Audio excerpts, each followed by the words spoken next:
Something on this in a while, but yep. Hey everybody, we're here. Tabletop Bob. It's Bob. Welcome to Tabletop Bob. It's against the Giants, and we are against it right now because the Giants are right around the corner. Not even metaphorically, literally. They're right here, around the corner. So we're going to get started very soon. Welcome, YouTube chat. Appreciate you all being here, waiting. We're starting a little bit later. It's 8:50 here on the East Coast. We'll dive right into the game very soon. Couple of announcements, though. Real quick, let me just make sure. Actually, I didn't have YouTube open here. Okay, so yeah, good. We are on. We're live. Make sure we can all hear. Everybody can hear us. Let us know in the YouTube chat that you could hear us tonight. But we're excited for Against the Giants. We're back, episode 9. We're going to be continuing this and Curse of Strahd, which aired on Tuesday. They're now a game behind us. We're officially ahead of them, everybody, by one episode.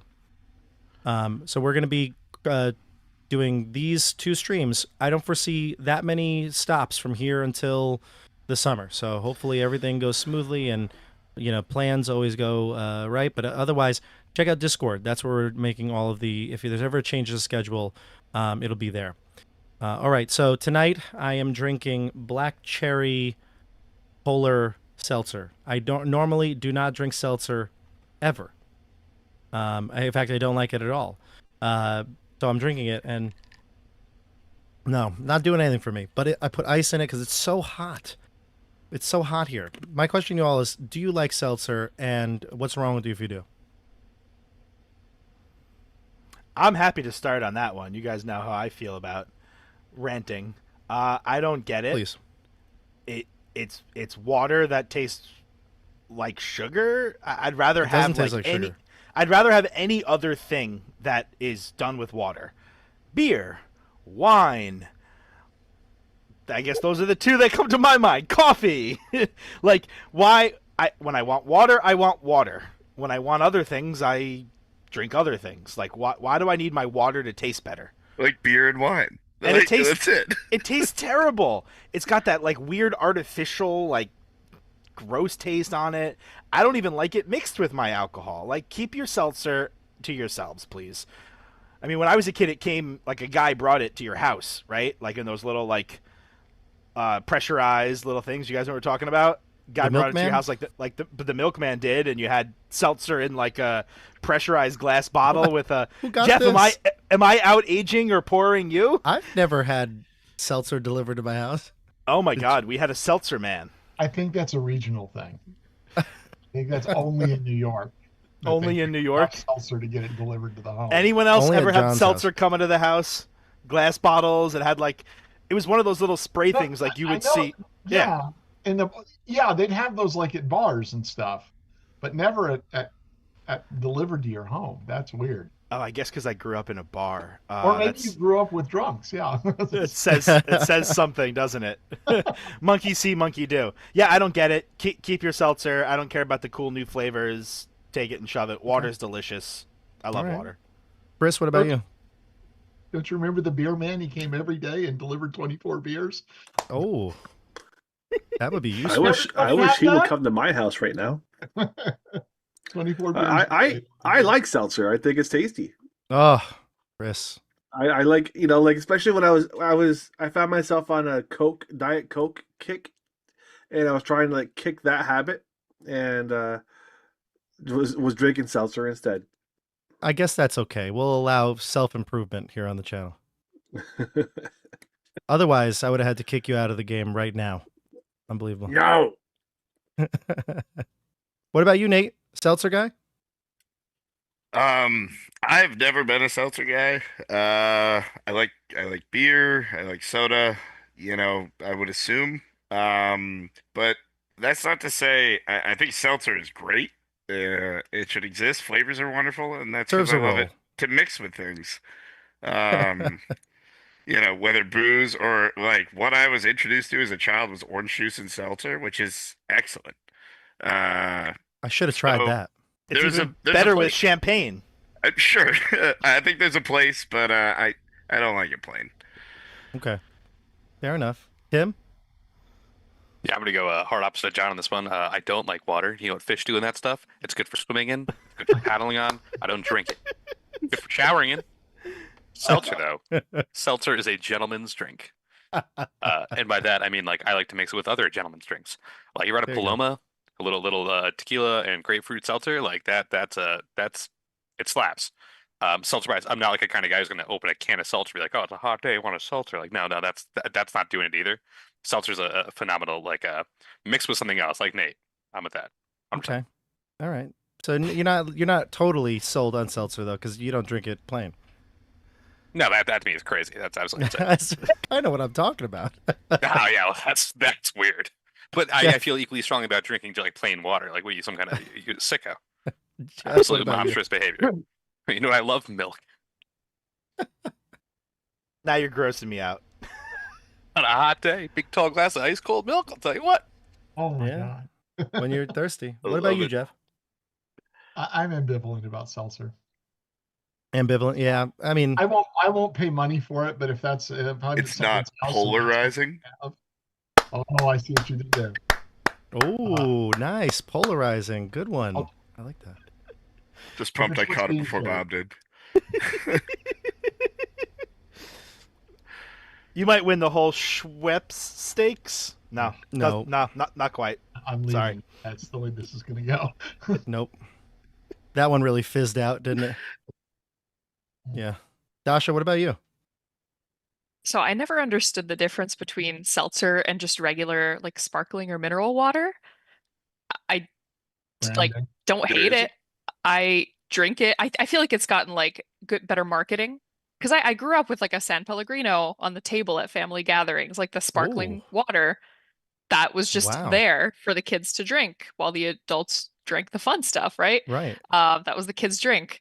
But I feel now it's gotten like marketed towards, people wanting to drink it. It's more fun in the colorful cans and all the different flavors. I'll drink it. We buy the big Costco thing of it. I forget if it's the She's Costco like, I'll drink brand or it. I'll go wild. yeah, Fine. I'll drink it. It's fine. I don't see the difference between it and just regular sparkling water, which I'll also drink. I don't know I if just there like to is a stay difference. hydrated.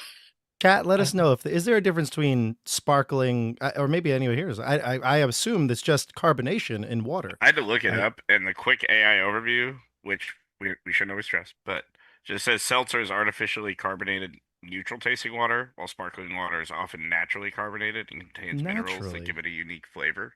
hmm Dasha, if that sounds right.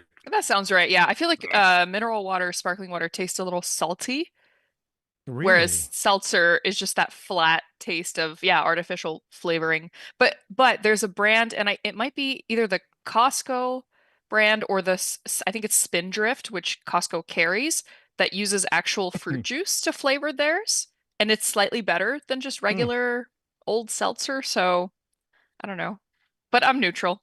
What's I'll San drink it. Pellegrino? Is that seltzer or sparkling water? That's sparkling water, I think.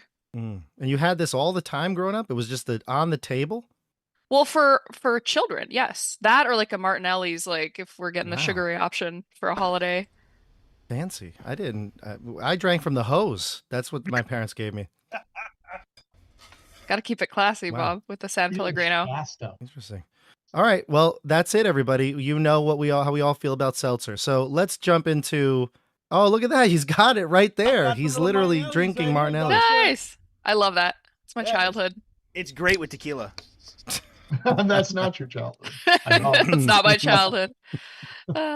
Well, you know what's not going to be good for childhoods? What's happening to these children giants? Let's dive into Against the Giants. Ready to do it? No. Yes. Okay. Great. Let's do something Excellent. All right. Let me see if I can find. There we go. Oh, loud. You didn't hear it, though, I bet. All right. Last time we played, we had a doozy of an episode because the group has now arrived at the Hill Giant steading. And let's just say that the Hill Giants are they're threatening for sure, but they've fallen asleep at the wheel here a bit. They are not ready for an invasion from you all. Last time we played, guided by Magar, the half-ogre, the party set out for the steading of the Hill Giant chief, Nosnra. The night before the departure, you all shared a moment of quiet, learning more about their unlikely companion, as well as the state of the giant armies that are being raised. Magar revealed to you a few things. Number one, Nosnra, the Hill Giant chieftain that has taken on this role of the servant of the gods, the divine binding. He's not from Ilmith. He hails from Vartim, which is where Eris is from. He's gathered the giants and what seems to be some giant kin under a singular purpose, and that is the systemic extermination of humanoid civilizations. Yet his campaign carries a dangerous consequence as well, because the giants, while they are doing this, are abandoning their ancestral territories, particularly the lands of Old Ilmith. They're leaving behind a little bit of a power vacuum, and the ancient evils, these demons that have lived in the region, are already beginning to move into that vacuum. So with fewer guardians holding the line, the demonic incursion has gone unchecked. Now, despite his lineage, Magar was actually never welcomed into Nosnra's ranks. He's half-ogre, right? So he exists kind of between the two worlds. He's rejected by the Giant King, never really felt accepted by the humans. He lived amongst the wardens of the world root. Later that evening, during the rest, Skeggi made an unexpected connection. The magical healing wand, aka the Wand of Lunar Loving, has been crafted a few years ago by the party. He noticed that the markings on it, even though they are crude, seem to be that of crescent moons. The wand itself, we know, grows stronger beneath the moonlight, so in sort of a way, he connected two and two together and saw that this was Eris' symbol of Noctis, and Skeggi decided to ask about it. When Skeggi shared this realization, Eris was a bit caught off guard, combined with, Barak's devotion to Hyperius, the god of the sun. This moment kind of felt like a connection of sorts, like you saw through maybe just the following of Hyperius and maybe what you know about Hyperius worshippers, and know that now your companions are not just typical Hyperius sun god worshippers, but they're maybe also blessed by Noctis. And this is maybe a little turning point for you. Trust began to take root, and the next evening at dusk, the party approached the Hill Giants' fortress. It was a large, damp, wooden complex. You were seeing it from a nearby mountain cave. Nosnra said he would serve as... sorry, not Nosnra. I think I did this last time, too, where I said Nosnra. Magar. And Magar, I mixed the two. I'm telling you right now, they're not the same person, okay? This is not... I'm not pulling one over on you. There's a lot of names, all right? Sure, Bob. But sure. We've never actually seen a picture of them together, so. He's going to be so smug when he reveals it to us. That's true. Even if I wanted that to happen, I would have to change it all now. I wouldn't be able to do it. Magar would serve as a lookout and keep look for the party if they were in trouble. He's going to keep this area safe as a refuge if you needed to escape. The party scanned the area using some magical trickery from Erik Lavernus and the help of Cockroach kind of flying around the complex. You saw that there were two sleeping guards at the front, and Cockroach noted that there's like a courtyard area where there's like pens with dire wolves, and so going around the back would be probably dangerous because the dire wolves would probably be alerted. So you went to the front where the two sleeping guards were. A third one actually passed by the foyer when you were there looking through the coats. He was oblivious to you hiding, but you were able to sneak in through that manner. The paths forward, there were three options. There was a door to the left that seemed rather quiet. one that seemed like there was a raucous party ahead of it, and another door to the right with sounds of giggling and maybe some merrymaking. You snuck through the third one. Sasori found in one room beyond that hall was a hill giantess sleeping. You got trapped in that room as she woke up thinking that the children, which were further ahead, were making too much noise. They locked the door. You were closed in here. Up ahead, Barak and Heironimous ended up getting stuck with the hill giant children who were playing in sort of like a playroom, essentially. And it seems to be that the people, watching them, the giants that were supposed to be watching them, are fed up with their BS at this point. They're just being very loud.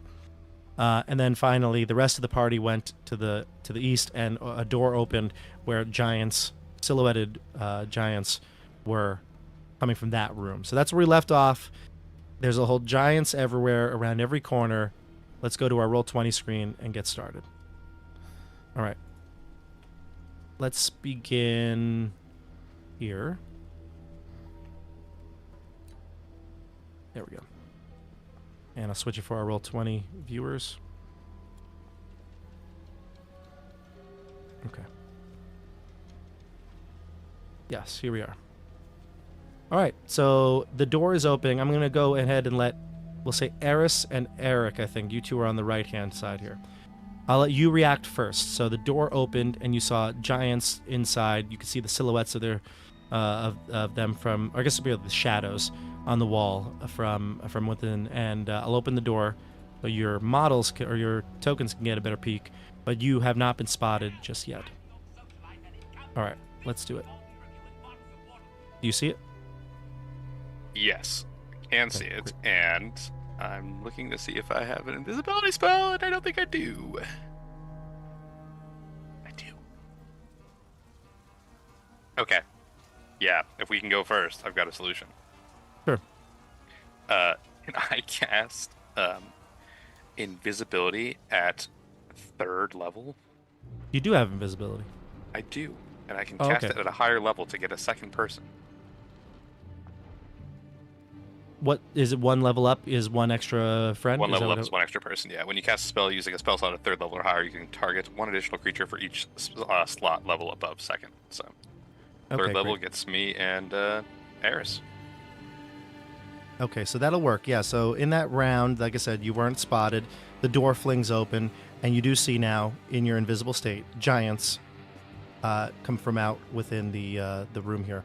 I'll describe this room to you in just a second. Let's see. Eris, as she turns invisible, she realizes what's happening. She realizes what Erik just did, and she knows she can't speak and say thank you because that would give their position away. So she'll just reach over and kind of like squeeze his shoulder as like she's acknowledging that he just saved her ass. For the casting, it was like an absolute like mom arm and seatbelt. Like I saw that door open, and Erik just slaps his arm out like the mom arm and cast invisibility. I love that. Great. Okay, so yeah, so this is there were 2 sleeping hill giants in here, but the noise and the commotion has woken even them. So they're going to get up, and you can see them. They grab cloaks from the wall. There's hanging cloaks. They put them on, and they start to kind of walk across. They're very large, so even the hill giants have to like walk here. So you're invisible. You're not seen. But like their bellies are going to be like hitting you in the face. So I'm going to start moving them. You'll have to move your tokens. Give me a stealth check with advantage. See if you can stay hidden. Erik, does Pass Without Trace go away because invisibility's on? Yeah, I suppose it would because they're both concentration spells. I didn't even think about that. Yeah, that's a bummer, but sadly. Okay, but still you have advantage on it because you're invisible. I just have regular roll because I have disadvantage on stealth checks with my armor. Okay. I'll roll with advantage. Please roll high for us. 21.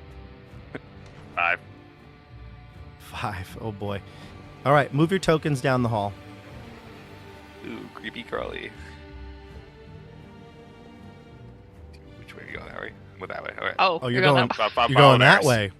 I don't know which way. I mean, we're separate, so we're like both invisible.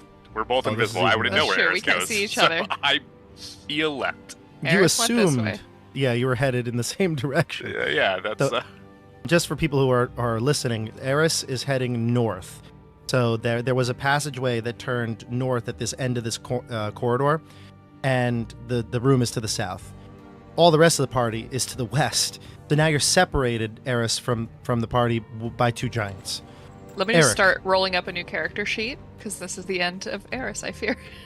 Well, actually, Eris, they don't hear you, but they do hear the clanging of armor or footsteps from Erik. So they look down the hall as you start to get further away from them. They start moving down the hall and are confused. The first one pauses the other, places a hand out, and tells it to presumably listen in Giant. And they stand there in the hall looking towards the ground, kind of like in your direction, Erik. Oh, I will freeze. This is like Looney Tunes. Like, they stop moving and I stop moving, and if they turn, I want to hide behind their back. Like, this is absurd.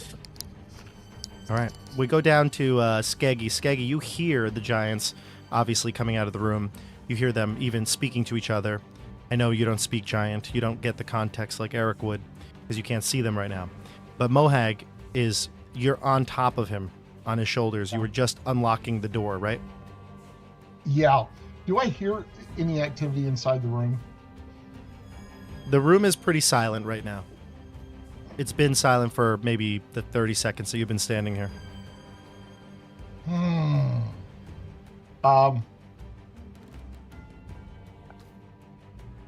I think we need to duck inside. I'm gonna open the door and nudge him to go.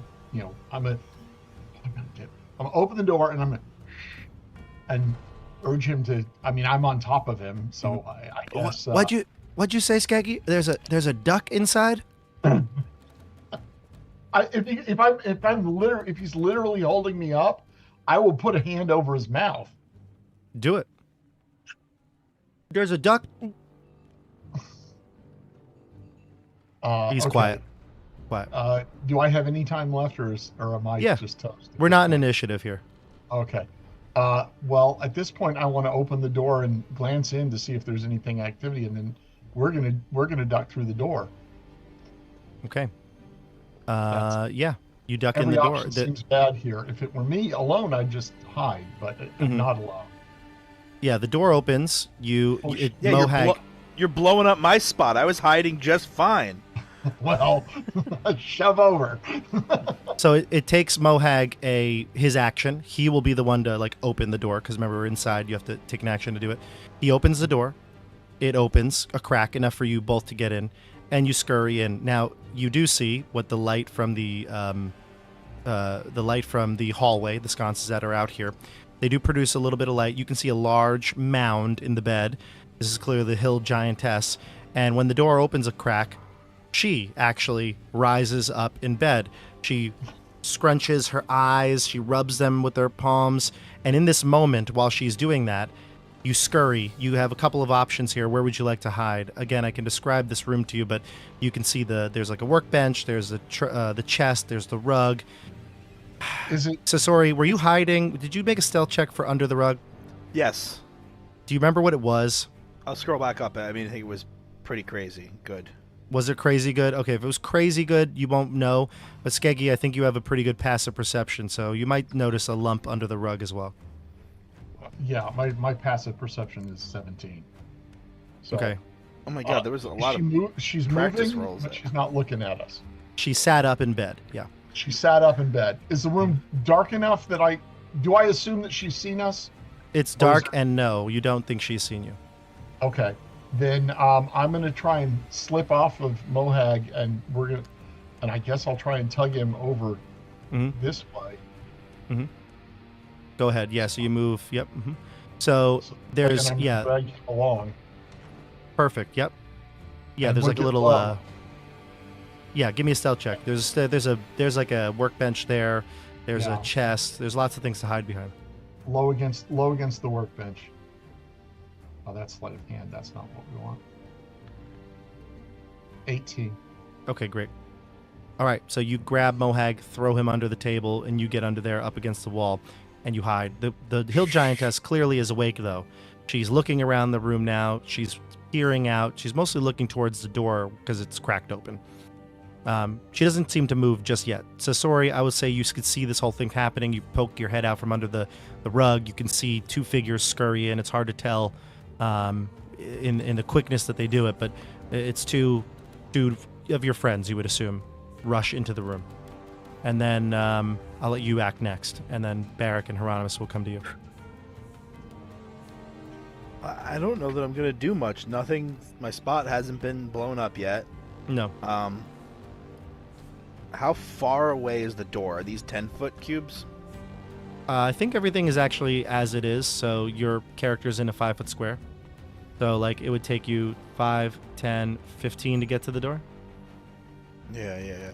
Not for moving. It was more for trying to, like, throw something down the hallway. But, no, I think I'm going to be boring. I'm just going to continue to hide. That's fine. No need to make a roll. Yeah. He doesn't see him. Okay, Barak and Heironimous, you hear the sound of giants maneuvering as well. Heironimous especially, because you were just about to go down to the south. You've kind of rescued Barak. The hill giant children are looking at the... what did you make again? A horse? A pony? You made an image. A dancing bear with a tutu. A dancing bear with a tutu, yeah. So you make that image towards the eastern side of the room, and they're all gathering there. Now, some of them were afraid of it. They didn't really approach, but most of them just left Barak alone so that he wouldn't really go that way. Barak, we'll say you hear the noise as well.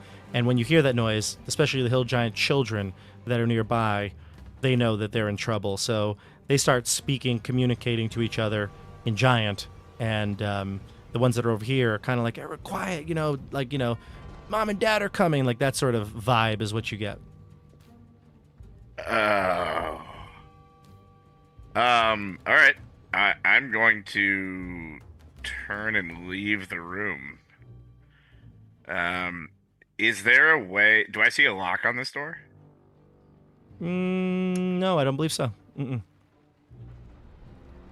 Can I... well, okay, I'll step out into the hallway with Heironimous.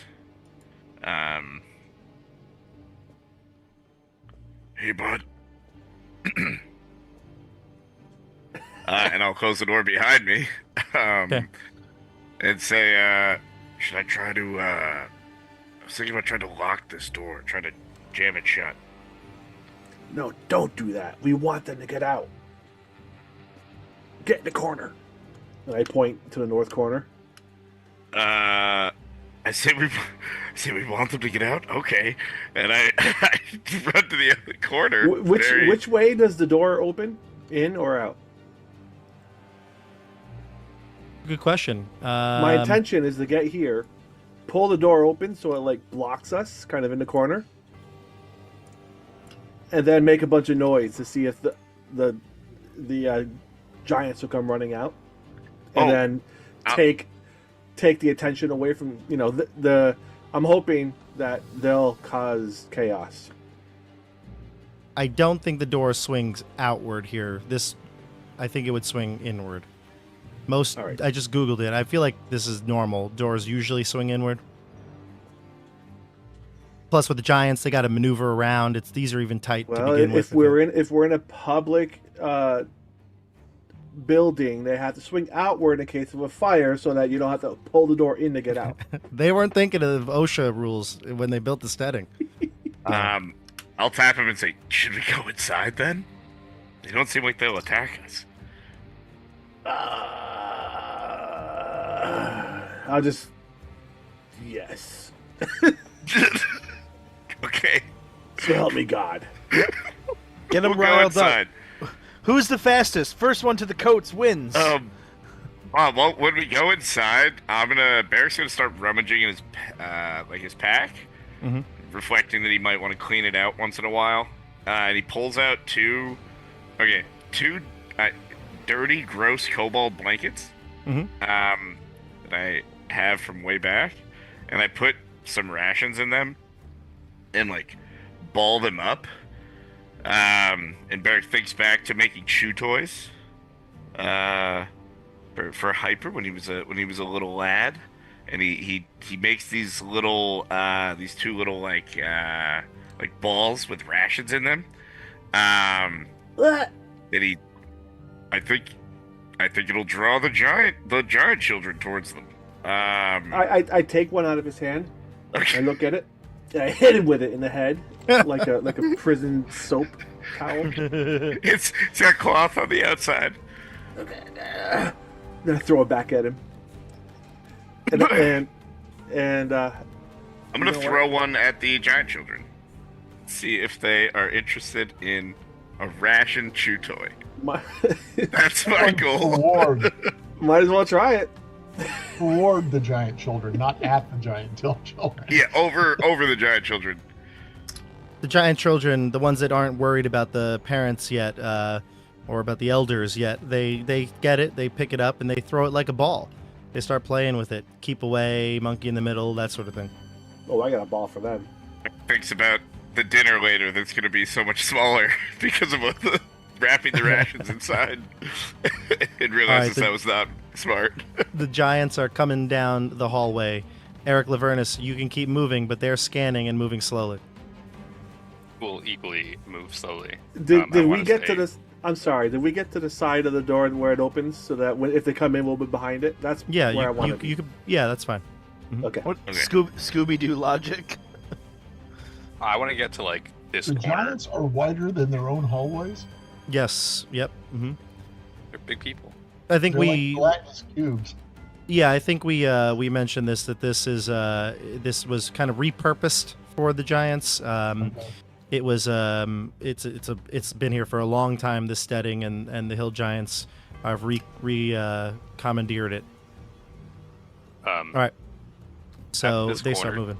Yeah. Does it seem like they're going to keep going straight? So they're going to keep going straight. I'm going to dip south a bit, and at least right there past that door. So assuming they go into the door, I am not in their direct path. Give me a let's see, a stealth check, as now they're scanning for you in your movements. You never know. It's not looking great for your hero, I'll tell you what. It's an 8. 8. Yeah. One of them lashes out at you, takes its club, and swings in your direction. We're going to go into initiative. Oh boy. They think they've seen you. Maybe as you pass by the room or something like that, maybe you nudge the door a bit, and they slam right in front of the door with their clubs. So give me initiative rolls. Barak, a 3, I see. Yeah. Oh, now we're getting rolls. Okay. It's his new goal, losing a few pounds. He needs to get his dexterity up. Yeah. Skeggi, I see 12. Erik Lavernus, 14. 15 for Sasori.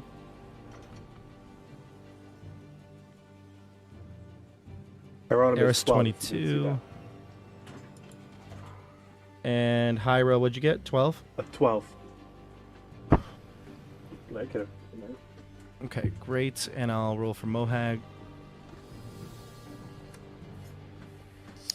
Oh boy. It's on. Mohag's getting a 4. He goes just before Barak. All right, let's do it. We've got Eris. You act first. You're still invisible as well. Question about the invisibility. Can I choose to stop being invisible, or is it active as long as Erik keeps it up on both of us? If you attack or are hit, I think it goes down. I'll double check right now. I don't think it's if you're hit. It's if you get hit and you drop the concentration. Eris, for you, since he's the one who casts a spell, he has to be the one to drop it, but you can attack, and that would get rid of it as well. If I attack, it goes rid. Mm-hmm. Okay. Do I see just another door? Actually, 2 doors down this hallway? There are, yes, to the north, you mean?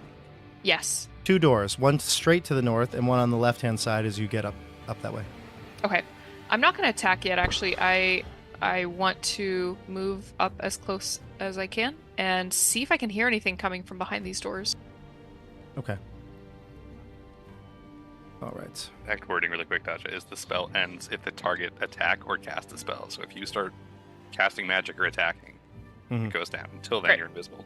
Perfect. I'm gonna stay that way for now and just do some. I just want to know if we're also gonna have enemies coming from these doors as well. All right, so the room to your left, you press your ear up against it. Give me a perception check, and I'll tell you what you hear from both doors, really, from the corner of the room. God damn it, that's a 3. Okay. So, yeah, unfortunately, you don't hear too much. It's pretty quiet. Like this whole wing was relatively quiet, except for the kids' room.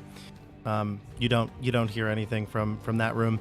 To the north, I guess we could say you don't hear anything at all from that. Well, no, you might hear the sounds of the raucous laughter. It's faint, even without like a roll. I would say you could do it. So the 3 would be inconsequential here, but you would hear the laughter from that you heard earlier on. It's echoing. It's faintly echoing from that door to the north, and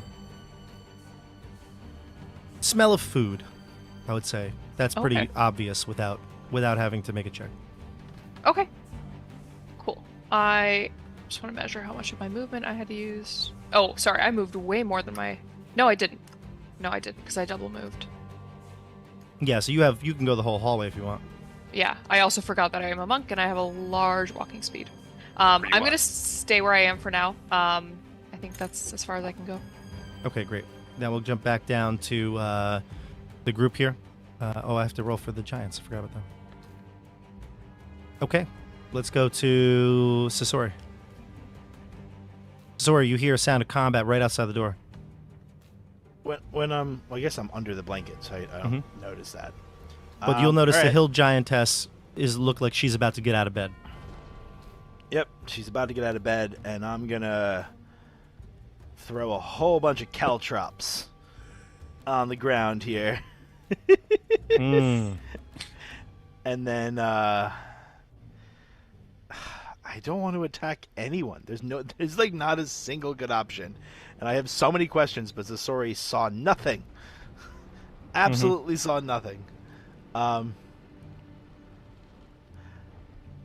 about I take one of my extra short swords and I like prop it up in the carpet, so exactly where I think the giant's foot is going to land when the hill giant gets out of bed. I've seen her do it once before. Yeah, probably just like to the left of you. Yeah. Yeah, let's put like a little toothpick sticking up there in the ground. And you have actual caltrops or no? I do have caltrops, but actually I was thinking more about doing the short sword. But that might not be so easy. Yeah, let's just. I don't know how you would prop it in a way, like to be. I'm just envisioning this rug being so massive of a creature that like the fur on the rug is like, it's like Honey I Shrunk the Kid style, where like I could walk through the fur, but like I think that's shag. just that's too big. Yeah, too much. Okay, yeah. So I throw some caltrops on the ground over here, and then I'm gonna try to stealth my way further into the room to hide. What are the boys hiding next to? Do I see them at all? You saw them hiding under that desk there. Yeah, I might join them. Drop some caltrops and join them under the desk. Let's do that. Okay. Right, so you want a stealth check for me? No, you don't need to make a stealth check. I think your check before is fine. It keeps you hidden. You throw out the caltrops just off the side here, and she'll, looks like she's about to get off the bed. You're going to stay hidden. That's totally fine. All right, Erik Lavernus. You've been they're when I described it as they pounded the ground, it wasn't actually their attack. It's like the start of combat. It was more descriptive, but they're ready to attack, and it's your turn. Okay. As I'm creeping down the hallway, or when we came through this kind of southern door before, did I notice any? Is it like a I don't know, like is it like an easy locking mechanism, or is it like a key locking mechanism on any of the doors? The doors don't seem to have locks. They're just very heavy, and so it takes an action to move them. Oh yeah, then I'm just gonna. I think I'm going to stay right where I am and stay invisible. I'm feeling pretty good about myself right now, honestly. I started this problem, but this is not my problem right now. Okay. All right. Well, you don't want to cast anything or do anything else while you're there? No, because as soon as I do, I become uninvisible. Oh, you're invisible. Right now, I'm very, very invisible. Okay. And if I don't move, I'm good. Skeggi, it would be your turn. Oh, man. Hi, Skeggi. I'm here. Yeah. No, we're talking in Thieves' Camp, right? Oh, it's all just like. Psh, psh, psh. It's all sign language. Evidently, it is. It's baseball language. Third base coach language. What am I gonna do? I'm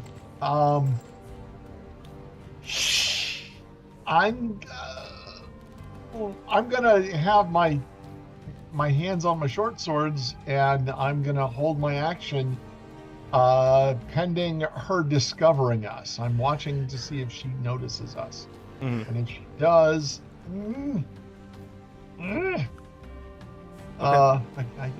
do I have to say what I'm gonna do? You want to attack, though, right? Is that what you're suggesting? If she discovers you, I want to be ready to attack. I don't know that I want to commit to it before I see what's going on, though. Yeah. You have to tell me the prerequisite that would cause you to attack ahead of time. The prerequisite is her noticing us. There you go. So that's it. Yeah. Once she notices you, then you can attack. Mm-hmm. But what if I don't want to attack? You can always choose not to. Okay, then yes. Yeah. Then I want to see if she sees us. Yeah. If she sees you and you want to attack, you can. Okay. You only get, just remember, you only get one attack. You don't get like your full complement and your bonus action, things like that. Okay. All right. But you can hold here. Hyro would be next, and then Mohag and Barak are rounding out the group. Yeah, so Hyro is going to pull out one of his scrolls, and he's going to use it to cast Fog Cloud. Oh, boy. Right here, centered on the door. Okay. Remind me, it's 40 feet total? It's a 20-foot radius, so 40 feet. So actually, 40 no, feet. I'm gonna put it like right here. Okay. Do you want to draw it out? Can you do that? Yeah, hold on. I'll make a circle. Okay. So I think you can actually use the template, right? I think there is a template for all that. In Measure, you can pick circle, square, line, Yeah, I got etc. circle. I'm gonna make a circle. We're not going to go by volume here. Like, there's a wall there, so it's going to spread further.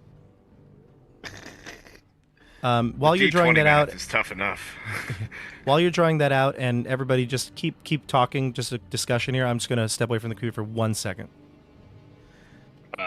So I got so many things to say. My first thing is, you guys have noticed. I haven't noticed anything. Are they moving as quickly? We need to ask Bob. Are they moving slower because the corridors are so narrow? So like maybe they don't have full movement, which would make running away easier. I think they're a little bit restricted, and certainly like the doors are heavy enough that they need to take time to open them. Right. I also just thought I can hold an action if they open the door to where you guys are hiding. I can like get one of them in the back. I do love the idea of making all the kids exit the room in like a giant stampede. Yeah. Like if you gave them a command of like some kind of game, or let's go, I don't know, go to the coat. Let's go get the money in the chest. Let's go wake mommy. I was thinking about dropping a bonfire. Maybe they'd be afraid of fire, but I don't know. Maybe they're not. And with the old Simon Says. Yeah. No, that would be much more fun. They're going to have to fumble through the fog now to figure out how to get out.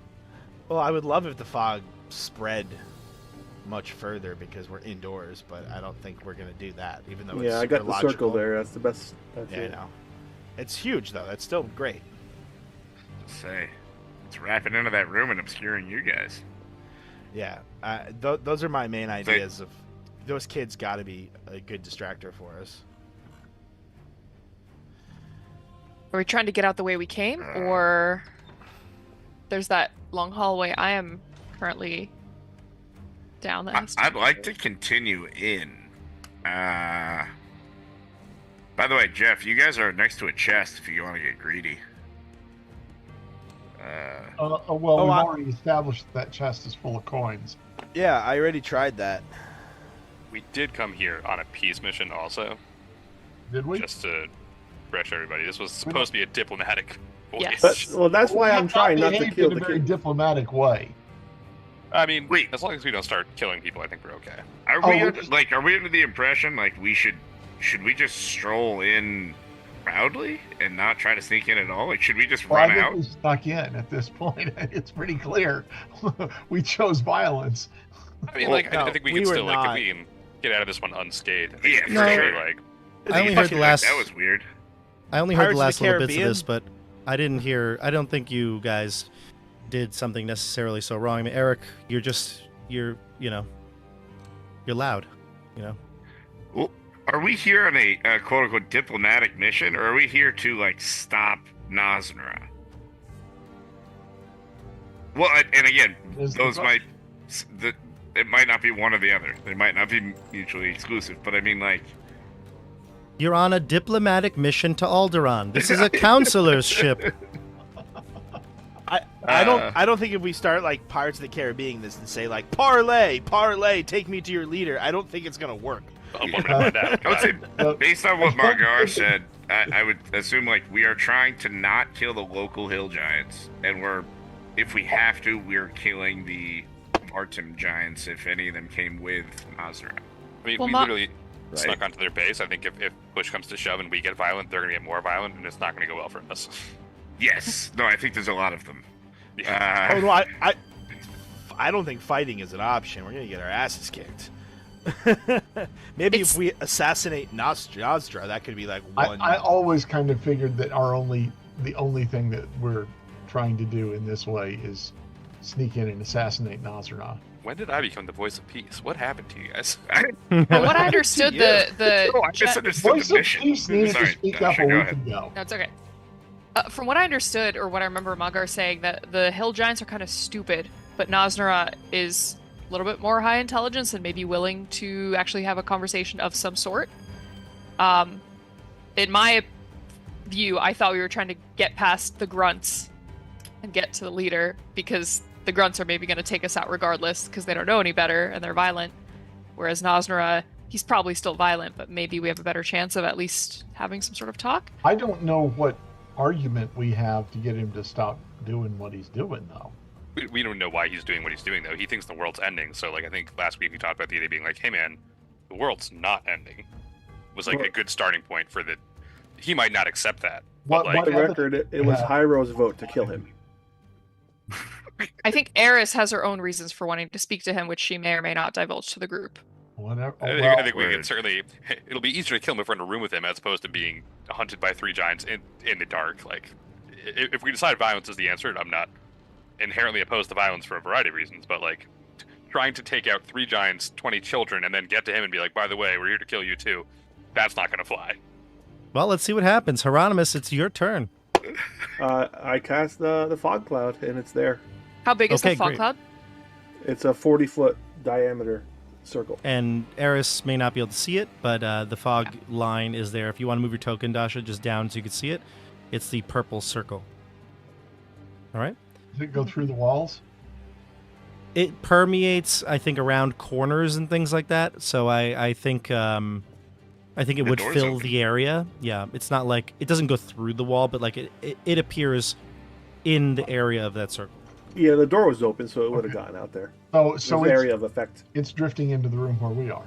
Yeah, also. exactly. Yep. Okay. Mm-hmm. All right. Yeah. That's what I wondered. Now, if it was like maybe a completely closed or sealed room or something like that, yeah, maybe not. But all the doors are open, so yeah, it's starting to move in. It spreads around corners, and it's heavily obscured. There you go. Let's go to Mohag next. Mohag is not necessarily the best at hiding, but he could hide if he needs to. But he says he sees a Skeggi's ready to pounce. Sasori laid a trap. He thinks, all right, well, let's do it then. He runs out of the room. He gets up and he says, hey, you stupid giant. Follow me. And he runs this way through the fog as the fog collects and out the room, bumps into Erik Lavernus by accident. Oh, what? Oh, God, what is this? And he starts moving down the hall and he sees the giants. Oh, my God. He starts going the other way now, south, out of the door. So he's running and moving, and everything feels bad for him. This is such a win-win. So either he attracts all the attention and we get to do what we want, or he dies. Win-win. Down his back. To say I was not in favor of violence until right now, and if it's against Mohawk, I actually go nuts. All right, and then we go to, let's see, after that it would be, let's see, Barak. Excellent. Yeah. Yeah. I'll go around Heironimous here.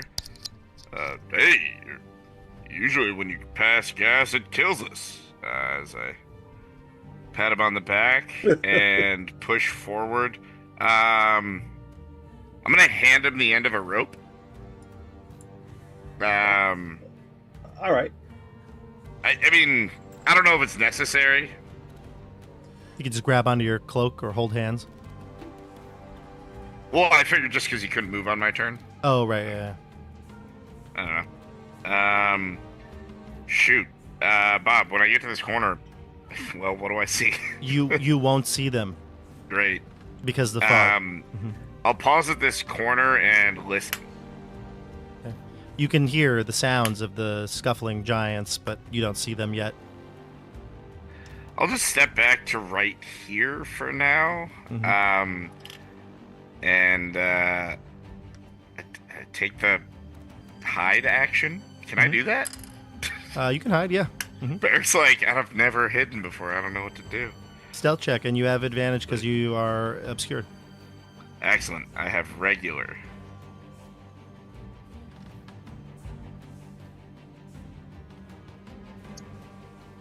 A 0.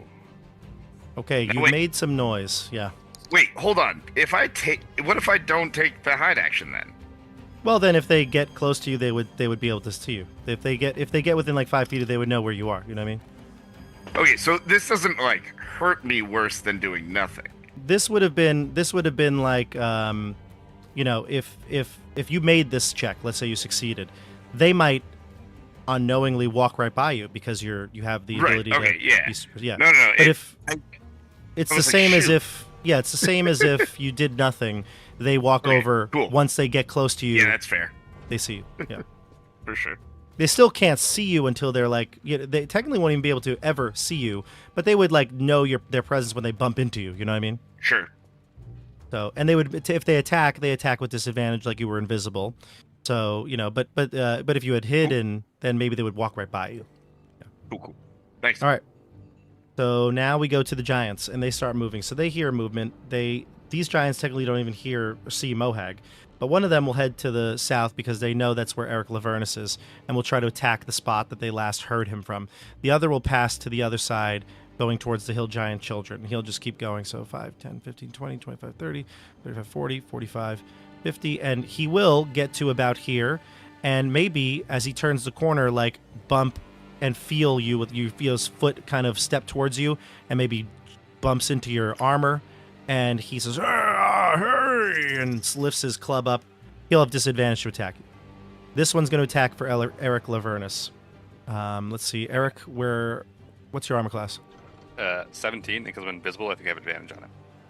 Yes. Yes, you do. So, with disadvantage, I have to roll twice. We're looking at an 11. That's going to miss. Gonna miss. Second attack. Oh. You see, you could have said miss. 12. That also misses. All right. Fortunate for you. Barak, the same thing. 13's gonna miss. Yep.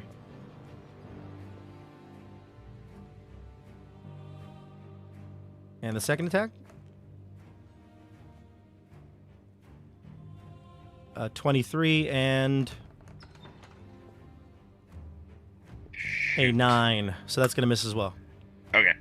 Great. The second attack took a while to load, but it was a 23 and a 9. So had me on the edge of my seat.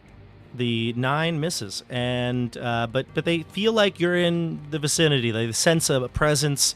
One of them might have even bumped into you as it turned the corner. And the hill giantess now sees that saw Mohag, heard him. Now she gets up, lands on the caltrops. She was unaware of you, so she definitely doesn't see them, and she'll step on them. What is the damage a caltrop does again? Do you have it there? 1d4. Okay, roll it. I think. Does that sound right, everyone? It's a dexterity saving throw, and she takes... 1. No, any creature enters this area, makes a dexterity check, and takes 1 piercing damage. There and their are like speed is there reduced are by like 10. 25 of them. No, it's caltrops know. covering a area of 5 feet. Yeah. So she'll take a check and see if she can avoid stepping on the Legos. These poor giants getting home alone in their own house. Her walking speed is reduced by 10 feet. Yeah. Mm-hmm. That's really the more significant piece to it. All right, let's see. Dex saving throw, not the best, but she rolls a nat 20. Hey, good thing we wasted a 20. Good. She has stepped on far too many Legos of her children to worry about this. But she does see that, and she looks in the area, and let's see. Does she notice you? No, she just thinks the kids are playing a prank on her. They are Legos to her.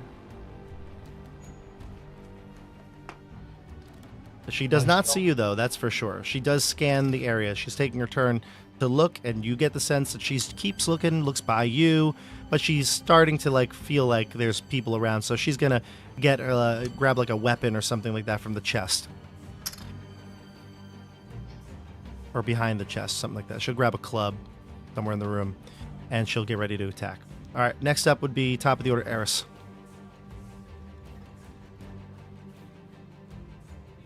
Eris will... Do I hear sounds coming from where I think my friends are? Yeah, oh yeah, you heard the whole... You hear the fight. Commotion. Yeah. Mm-hmm. Okay, I guess I better make my way back down here. How far? I'll move my full movement, which is 50 feet, and just kind of see if I can peek around this corner. Mm-hmm. And see if I can see what's going on. You see a wall of fog. A wall of fog. Yep, it's Curse of Strahd all over again. Oh god. I will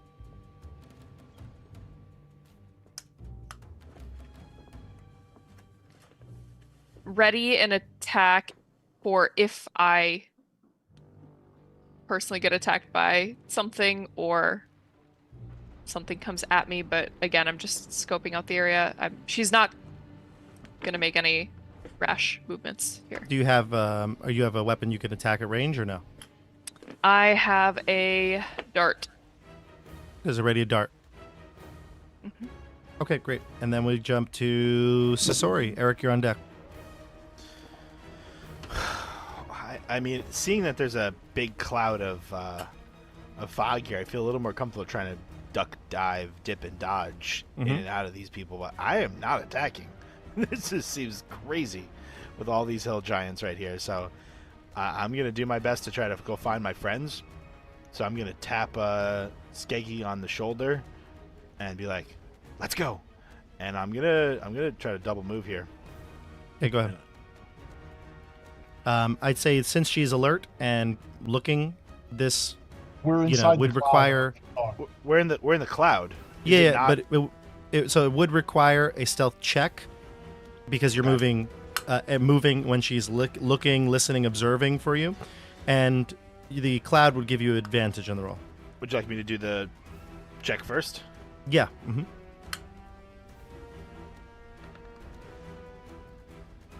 26.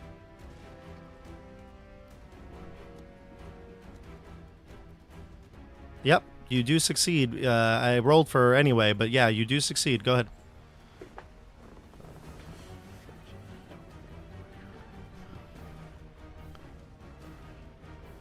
Where are you moving to?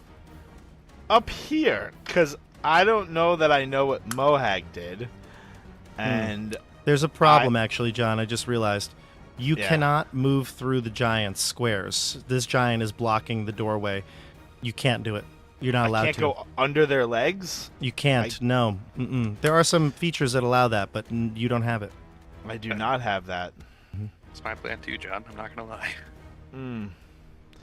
We're between a rock and a fat giant, aren't we? Mm-hmm. So I literally can't get out of this room right now. No, the giant is in the doorway. That's why I've been shaking my head. Oh.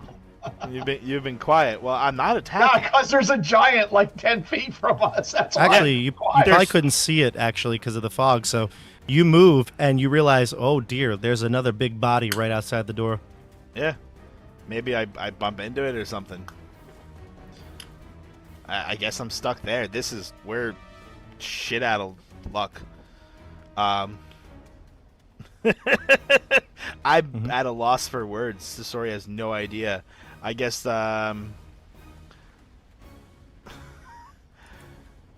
Psst, friends, Mohag, what? Who's That'll there? definitely, and then that definitely will blow your cover though. Then I'm gonna step back. Okay. You call for your friends though? No, like really quietly with all the commotion happening. I literally do a psst. Okay. Mohag. Okay. All right. Next up would be Erik Lavernus. You hear Sasori from inside calling for friends and Mohag. Not you by name, but friends. Yeah. Does an elephant hear a mouse make a noise? When it whispers to its friends, maybe. Boy, this is there's a giant in front of me, and it feels like this may be a good time to just try and communicate with them. I'm gonna cast tongues, which drops my invisibility. Hmm. And Eris's. And Eris's, yeah. Oh, jeez, yeah. Sorry about that, Eris, but Eris, you are no longer invisible. That's okay. you are far enough away that I don't think you're in immediate danger. I hope. Yes, yeah, I'm good so far, I think. Yeah, I cast tongues. I'm going to speak in giant, and they understand me, and I understand them, and I'm going to say, Hail, big one. Bring us to your leader. As you can see, we are great, powerful. You trying to persuade him to Yeah, I'm certainly not going to intimidate them, so persuade, hopefully. Well, you know what? Let's just put it this way. Your action was to cast tongues, right? You say your plea. We'll see if he replies on his turn. But unless you want to move or do a bonus action, I think your turn has to end here. I don't want to step back because I feel like that defeats the point of persuasion. Okay. And then we go to Skeggi. Clowns to the left of me, chokers to the right. Here I am. You hear the tiniest giant outside the door. Well,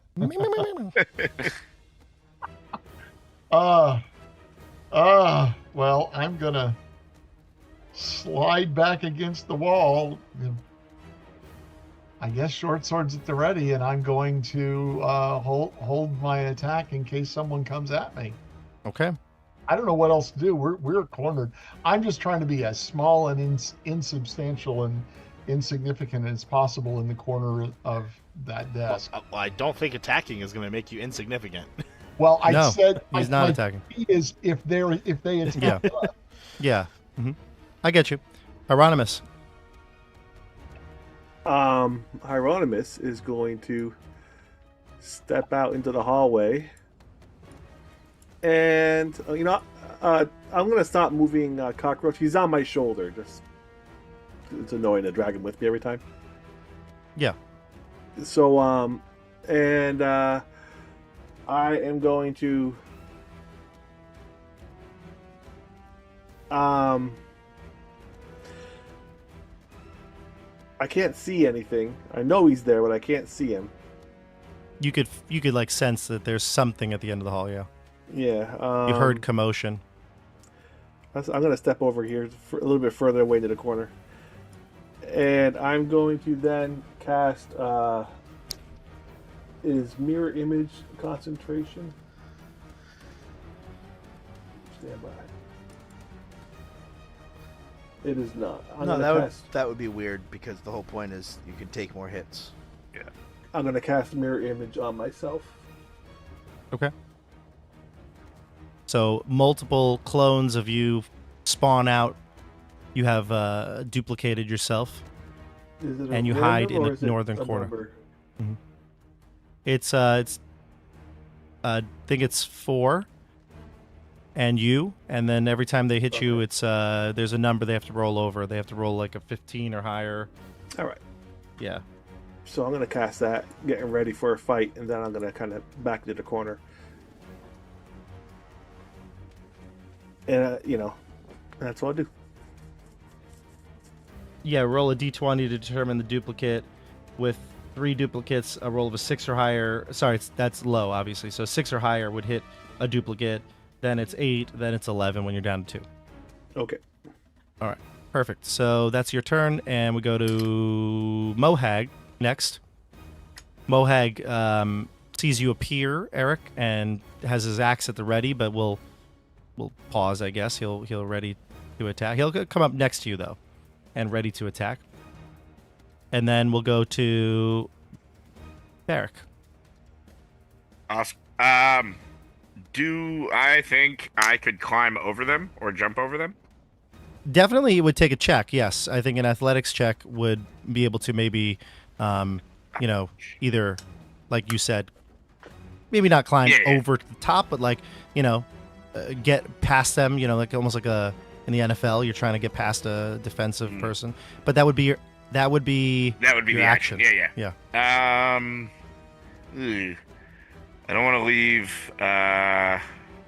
Let's put it this way: you can replace an attack with it, kind of like you would if you were bull rushing or grappling, something like that. Sure. I can't leave. Well, I'm gonna back off. Will he? He can take an opportunity attack, I guess. Yeah. And I'm gonna back off to right here for now.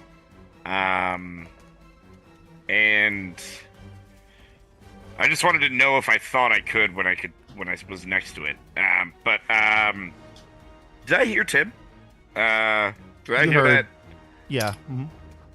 Okay. I think I maybe recognized Eric's voice, but I wouldn't know what he was saying. But I'm like, all right, if Tim's talking, I point my finger at the giant, and I'm gonna message it, and say, we're here to make friends and meet your leader. They have to know the language, so there's no way the giant understands it. But he hears a whisper of gargled jargon in his head. Okay. So he hears, and I back up to Heironimous. The attack of opportunity went. It missed an 11. Okay. So you should be good. Let's see. So you moved away. You called for peace. Then we go to the giant's turn. This giant will look to you, Erik Lavernus, and sees, he has to peek out from under the fog cloud, but he can see you now. He sticks his head out. He heard your plea, and he says to you back in giant, "I'll bring you back to my boss on a platter." And then he goes and swings his club down at you. Mohag's ready to action. Actually, will go off too. We'll do all that at the same time. Let's see. So the giant gets a loading. An 11 still misses you. Still misses. And a 24 that hits you. That hits. You take 20 bludgeoning damage as the club smacks you pretty clean. Mohag's attack. The Mohag goes and strikes back with his great axe, and he gets a total of... Ooh, he rolled low. He rolled a 12. And that is not enough to hit him. It's close, but not close enough. And then we go to top of the order here, Eris. You now clearly heard the sound of somebody getting hit by the club. At that, I will... They still can't see me. They're still in the fog, correct? Yeah, and you don't see them. Okay.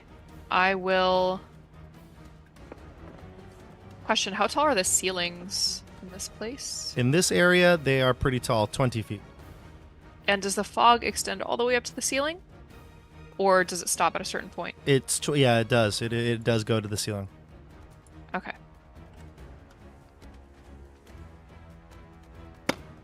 Because it's a 20-foot radius, right? Yes, that's right. Yeah. Yes. I will move slowly and carefully up into the fog, can I... Dasha knows this giant is there. Can Eris sense that a giant is there based on Once sound? you get to there and you're adjacent, I would say the obvious movements, even swirling of the fog around you, you get the sense that a creature is in that space. But again, it would be disadvantage to attack them. Okay. How can they even swing a sword if they're almost as tall as the ceiling and it's so narrow? Mm-hmm. Or club and an axe. Yep. Well, it's the same as question. if it's the same if as you were in like a 5 foot hall. You know, you can still attack. There's no disadvantage in the game. I'm gonna go ahead and try to attack this guy anyway. I'll get right next to him with my. I'll put the dart away back in her little pocket, and then she'll bring out the quarterstaff as per usual. And yeah, that's what I will try to do with disadvantage. You said. Mm-hmm. So this is the first attack. It's not gonna hit, I assume. The highest is yeah, disadvantage. A is 10? 8. No. I will try again. 11. Ugh, no. No? Okay, my 2 unarmed strikes with my key point. First one. 18? 18 hits, yeah. Alright. So that one will do 5 bludgeoning. And, excuse me. One more. Disadvantage. That won't hit. So just the 5 bludgeoning. Okay, 5 bludgeoning from the attack. Yep, perfect. At his ankles. All right, let me write that down. 5 bludgeoning. Okay, got it. Yeah, I know. Unfortunate rolls there, but hopefully they even out. You attack. You do 5 piercing damage from the. Oh no, bludgeoning damage Bludgeoning. From your unarmed attack, and then we go to Sasori. All right. Well, hearing all the commotion out there and everyone attacking, I suppose Sasori's going to do the same.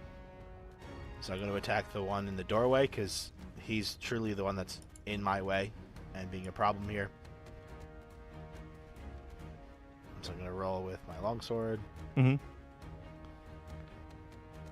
my dagger. 12 misses. Does a 16 hit? 16 connects, yep.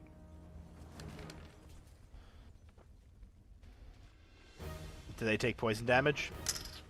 Yeah, they do. Alright, so that's 7 piercing, 11 poison, and 13 sneak attack. Nice. So total of 31? 30. Yes. Okay, great. 31. That's a good attack, and that's on the hill giant at the door, correct? Yeah, this guy in the door, yep. Okay, just curious, did you roll with disadvantage? I did not, but I can. Yeah, because he's technically covered in the mist, too. Yeah, let's do it. Oh, thank God. Exactly the same. You hit. Perfect. Lovely. Excellent. I'm also then gonna back away and go hide under the desk again. Yep. He can't attack you because of your ability, so you move back under the desk, and then it'll go to Erik Lavernus. I'm going to try one more time, and then we're just going to, you know what? You don't know the violence it took to become this peaceful. I'm going to try and charm person this giant in front of me. Okay. He's got to make a wisdom saving throw 14, but he's got an advantage because we're trying to fight the guy. As long as giants are humanoids, I think giants are humanoids. They are not humanoids. Never mind, I can't use it at all. You attempt to lure him. You cast the spell, and you realize very quickly, the spells. This spell is the wrong creature, and your Jedi mind tricks don't work here. You waving your hand around like that. Yeah, I'm just gonna back up then. This isn't gonna go well for me. I'm gonna take a step back and let Mohawk take this one. Oh, that's he gets reaction. I will stand right there and take whatever he's got coming, I suppose. Okay. All right. Next up would be Skeggi.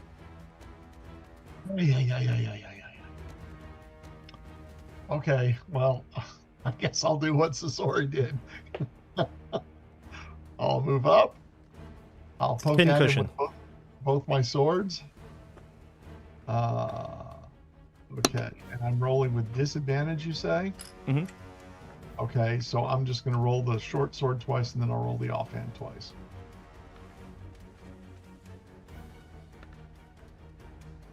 Oh, whoops. That's weird. It rolled 3 times. Okay, well, the first 2 were a 17 and a 16. Okay, that hits. Yep, 16 hits. Okay, so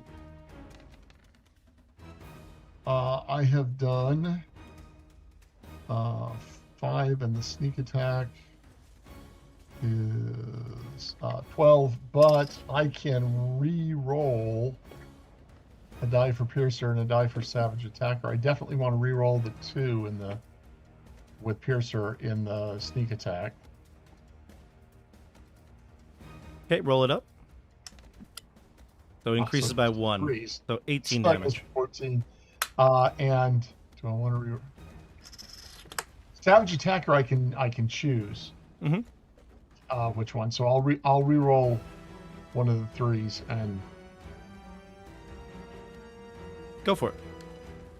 yes, I will re-roll one of the 3s. You gained a point. You have 18 damage. So 18 damage. Great. And then I got my offhand attack. Go for it. Okay, do you want me to roll it twice, or do I get to keep that 20? Or You can keep. You rolled it. It's fine. The 20's good. 11. And 11 does make the miss then. Yeah. Mm-hmm. Okay. All right. All right. But So, this giant is bloodied. Eris, maybe you actually can't see it, but you don't really get a sense of how injured he is because you can't really see him. But Mohag and Erik, you certainly do. This guy looks like he is. He's taken quite a bit of damage. You don't even see the source of it. It's happening behind the mist, but you can hear it. You hear the blood's being spilled, and he's hurt. We'll go to Hyro. So, this door is closed now, right? The children's door? yeah. Yeah. Do I drop the fog cloud and your protection and throw a fireball? I gotta drop it no matter what. So I don't know what's going on down there. So I'm gonna drop the fog cloud. No, I don't have to drop it. I'm gonna throw a fireball. And that'll drop it or no? No, it will not drop it. Okay. Keeping it. I'm keeping it up. Okay. I think though, just I don't want to mince the rules to I want to make sure we're doing it right, but I think you need to see the spot that you're casting the fireball. Oh, let's see. Flash it from your pointing finger to a point you choose within range.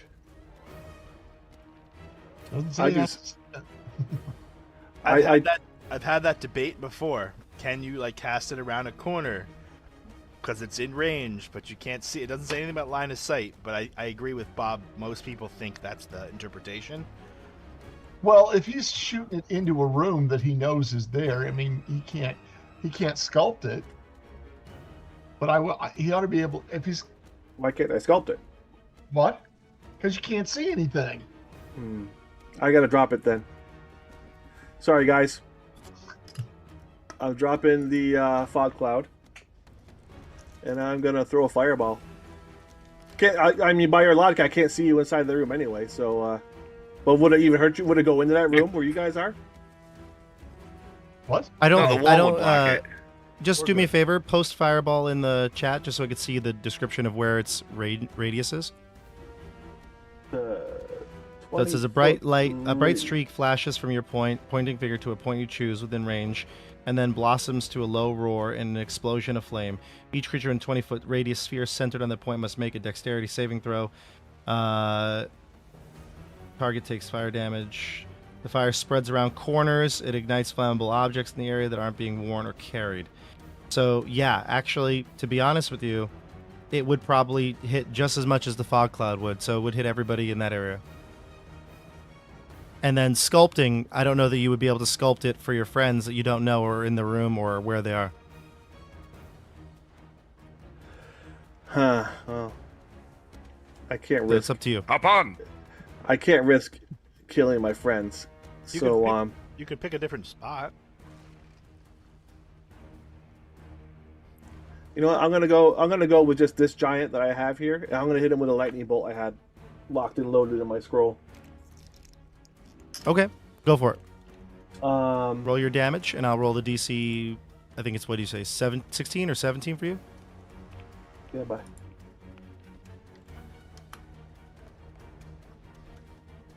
I think it's going to fail. I rolled a 12. Yeah, that's a failure. So it's 8d6. It's the same as Fireball. Oh, okay. That's what I was looking to see what it was. Yep, Okay. Same as Fireball.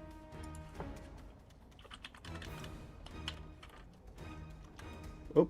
You could even, just so you know, Chris, if you cast the spell and put it into Roll20, you're allowed to click on the damage things. Yeah. Oh, that was terrible. Yeah, that was bad. Yeah, it was on a scroll. A lot It of wasn't ones. Wow, 20 damage only on a Fireball, or a Lightning Bolt. But he fails, so he takes it all. All right, and then I'm going to step back to where I was. And now the game is afoot. You've got no issues of visibility.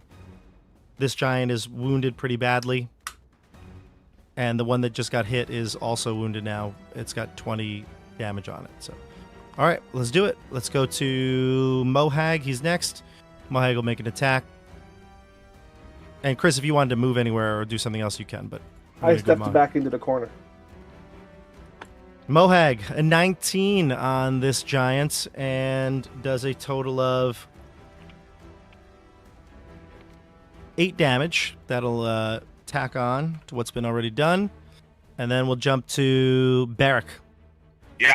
Barak runs down and says, "All right, here we go again." And he's going to pull out Dust Crusher and light up the hammer and swing away.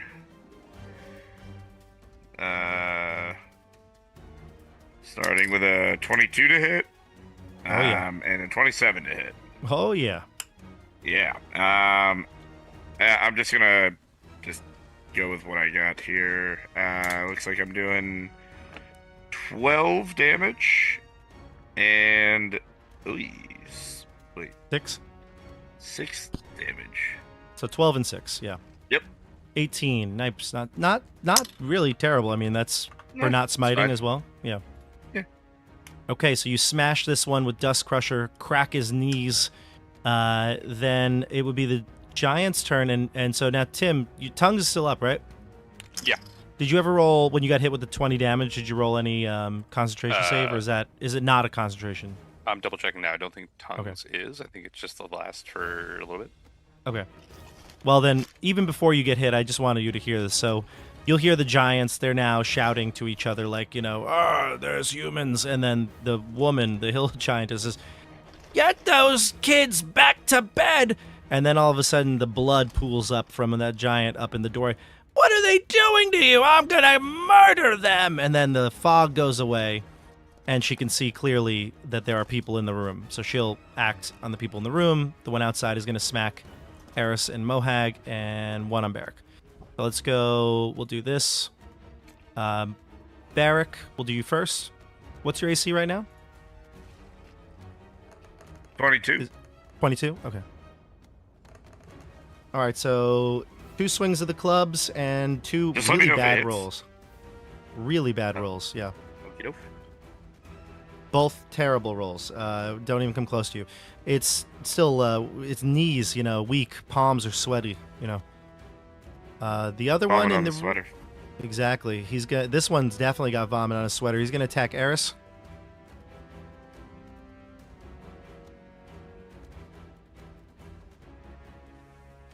Eris, what's your armor class?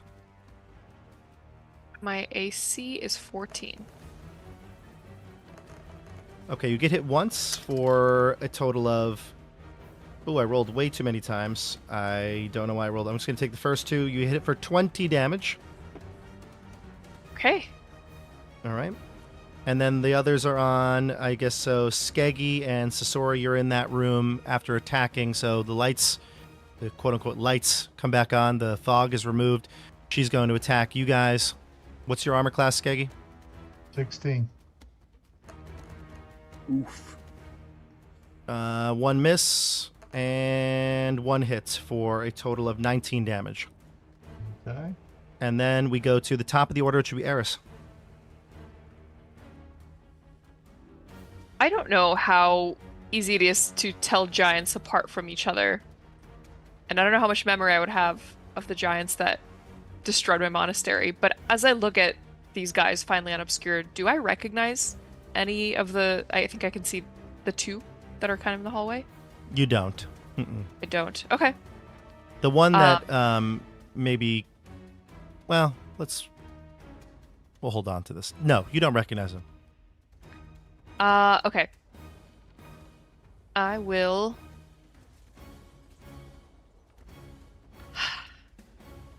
She really doesn't want to be super violent, but also she will...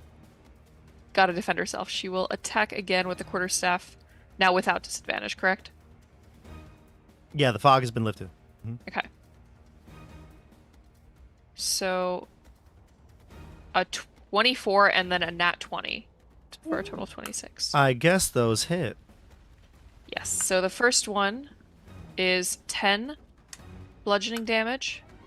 The second one is looks like 14 Sweet. bludgeoning damage. And then she will use a key point to disengage. I think she... Yes, yeah. Gonna disengage, take a few steps back, and she's holding her staff up in kind of a defensive position, and she'll yell, Nosnera, take us to Nosnera. She's trying to sound very assertive here. Take me to your manager. Yes. Service is ridiculous. Roll a Karen check. Karen. Eris has a -5 in the Karen. She's so not Karen. Yeah. She's really trying to be assertive here. I think she knows the diplomacy has failed, but she really wants to try to... Because she just took 20 some points, but getting hit, she knows they're not going to survive this. She keeps getting hit. All right, then we go to Sasori. So if I leave my desk, I'm definitely going to be seen here. Yeah. And I still can't get out of the door. I think you're seen anyway. Did you hide at the end of last action? I'm under a desk. It's okay. She can see you. All right, well, whatever. I need. Yeah. In my brain, I must kill this guy so I can walk over his corpse. That's true. That's a good point. Go for it. Because that's D&D logic. Yep. If he dies, he ceases to exist. Right? It just decomposes. He turns into smoke, and I can just walk right over him. Mm-hmm. Well, that's not how you do it. Good. And eight ain't gonna do it. Let's roll the one. I can do sneak attack. Oh my lord, John! A 9, a 9, and an 8. And your bonus? Do you do an offhand?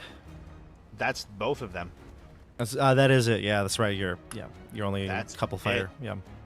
Yep. No, I'm not quite there yet. I have to hopefully survive another level. Oh, this is bad. Okay, are you staying there? Well, I know you can disengage for free, but I don't have a better idea. Actually, can you disengage in this scenario? Because there's 2 giants next to you. Well, I can't. I can only with the ones I've attacked. Right. So you can't really. I think I just play dead. Play dead? All right. I'm gonna stand there and I don't know. Say parlay. I knew it was coming. Parlay. Erik Lavernus. I've tried everything except for violence, so we're gonna try violence. I'm gonna cast a guiding bolt on this guy at first level. Go for it. Oh boy, let's see what happens here. Don't tell me. That's a natural 1. Is it really? It's a natural 1 for 7. Ooh. Nice. The guiding bolt is not guided itself, and you miss. And Erik politely lays down on the floor and tells the giant to step on his head and put him out of his misery. Mohag says, "Not so fast," and misses as well. Oh my god. With a 12. This is bad. This is devolved, really. I Barak apologize to everybody who's watching. I apologize to my companions. Maybe the children will run out and save us all because they're attached to their new friends. No, leave them alone. I have been Balls to play with. scouring my inventory and spell list, trying to think what is going to entice giant children to somehow do something I want. Get the sword to me so I can commit ritual seppuku. That's all I need. Yeah. At this moment, I mean, I'm just gonna keep swinging away. We hope everybody out there appreciates us freeing up their future Thursday nights. So Yeah. Ooh, a 13. That hits. And a natural 20. A net 20. Oh, this is great. Okay. We'll roll the 13 first. Nice. The idea that a 13 hits and still most of us have missed most of our attacks Yeah. is At 8th just level. Yeah. insane. some All of right, us Bobo. have disadvantage. We're gonna do level 2 smite. Okay. So So first one though did how much damage though? The first 6. 6, the regular one. Okay. Yep, 6 on the first one, and someone help me figure that out on the second one. Come on! Oh my God! Oof! 16 radiant damage. A lot of ones. We have 4 ones in there out of the 6. Oy vey. Am I reading this? I'm trying to figure out how to read this. Did I get So I think it's supposed to be 14. I don't know what the 14? yeah, because it's 7 Yeah, that damage sounds from right your to me. Great. 7 from the weapon. And So then 30 on the second hit, so 36 Yeah. total. 36 total. So it'd be Okay. 36. Yeah, exactly. 36 with both attacks, right? Exactly. Yeah, sorry. Yeah. This one's bloodied as well. So you've got 2 bloodied giants and the giantess who's really upset that their kids were yelling and then realized this is like maybe the death of her. So she's about to be very upset. We'll go to the giants. Wait, did we skip Hyra? Yes, we did. Hyro, you're up. Apologies. Hyro. That's okay. Hyro is gonna. Why not? I'm gonna throw a polymorph on that giant fighting Barak. Polymorph. What are you turning it into? I mean, I would love him to do that before my turn. Sorry. It's okay. If you want, you can move those towards the other giant if he succeeds. Okay, cool. The polymorph. A goat. Okay. What's the saving throw for you? 16. 16. Here we go. Failure. This giant gains back some hit points, but turns into a little tiny goat. And now, Barak, that this goat is now in front of you, you could easily take your movement to attack the giant here if you'd like to do that. Yeah, for sure. And that- well done, and that friend. would be enough to kill it with the same type of attacks. Okay, great. Okay, so Thank you you, Bob. smash Dust Crusher into this giant. Just kidding. And it falls down to the ground, the radiant damage searing its skin. It's now gone. The hallway is clear. It's as if it never existed. You know what we could do? You know what we'll do here? We'll just, for John, because I know he likes the realism of it all.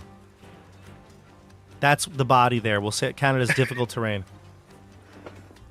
Thanks, John. There we go. Next up is, it's a great idea, John, honestly. It should be something there, right? Especially Let's in go these to hallways. let's go to the giants. So the ones that are alive still, the goat will ram into Heironimous. What? I didn't misses. realize that would happen. Sorry. He misses. Smashes Didn't into the change wall. sides, huh? And then the giantess, she's going to attack Sasori. Sasori, you get hit for 24 damage. And you get hit again for 13. All right. And then the top of the order, Eris. How did Sorry, I need that damage one more time. Oh, it's 24 and 13. Thank you. Eris, it's your turn.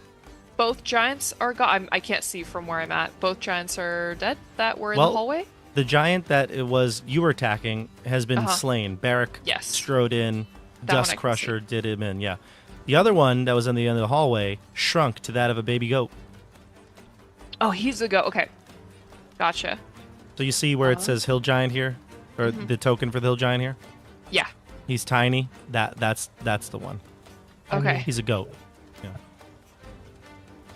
I don't know if I have a skill for this, but I kind of want to try to lasso the rope and lasso him. Okay. Tie him lasso up. him, yeah. Yeah, give me a dexterity check of some sort. Okay. Would that be like acrobatics or athletic? No, that's not athletics. No, I think it would be Acrobatics? more. Yeah, I don't know, sleight of hand, but maybe it was like same as just a straight up dexterity check. Move your closer. You'd have to be a little closer too. Yes. From here ish. Yeah, about 20 feet. Yeah, go ahead. Roll it. You don't have animal handler, do you? Actually, that might be more what it would be, animal handling, but you could do dexterity instead of wisdom. Yeah. I'll say with my dex that I just rolled, if that's okay. No, 15? it would be dex replacing animal handling wisdom, right? It would be animal handling dex. So if you had the training in it, it would apply. I don't think I have training in it necessarily. Okay, so then it's still straight up dex. So 15 is good enough to hit it. You wrap a noose, geez, wow. Not a noose. Lasso. You got it around the neck. And I'll try to just pull it back from, anyone might try to headbutt again. He's pulled back 10 feet. Great. Okay. Next up would be Skeggi. Yes, I'll sticker twice. You can do it. You sneak attack with Sasori. Yep. Okay. So first, main hand. Nice. 19. Yes, that hits. There you go. 8 and a 19. Great rolls there, Jeff. And we will save the re-rolls for the next attack. 24. Very nice. And For 6. I rolled 6. The Terminator. Skeggi 1000. The Skeggi 1000. That's 25, 8, 33. That's sweet. Nice. Excellent. I imagine the giantess is like, kind of caught off guard, right? She's like in her nightgown, or maybe she's not. This is actually maybe more hideous than it is, than I'm even describing it.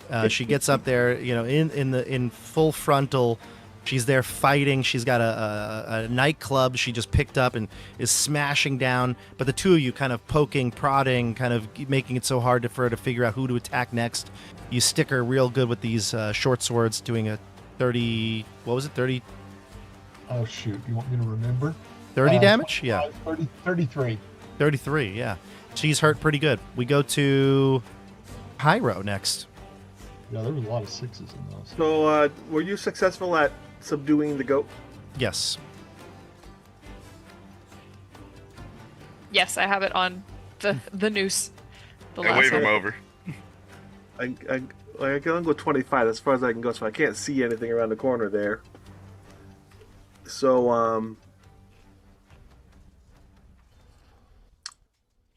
I can't see anything.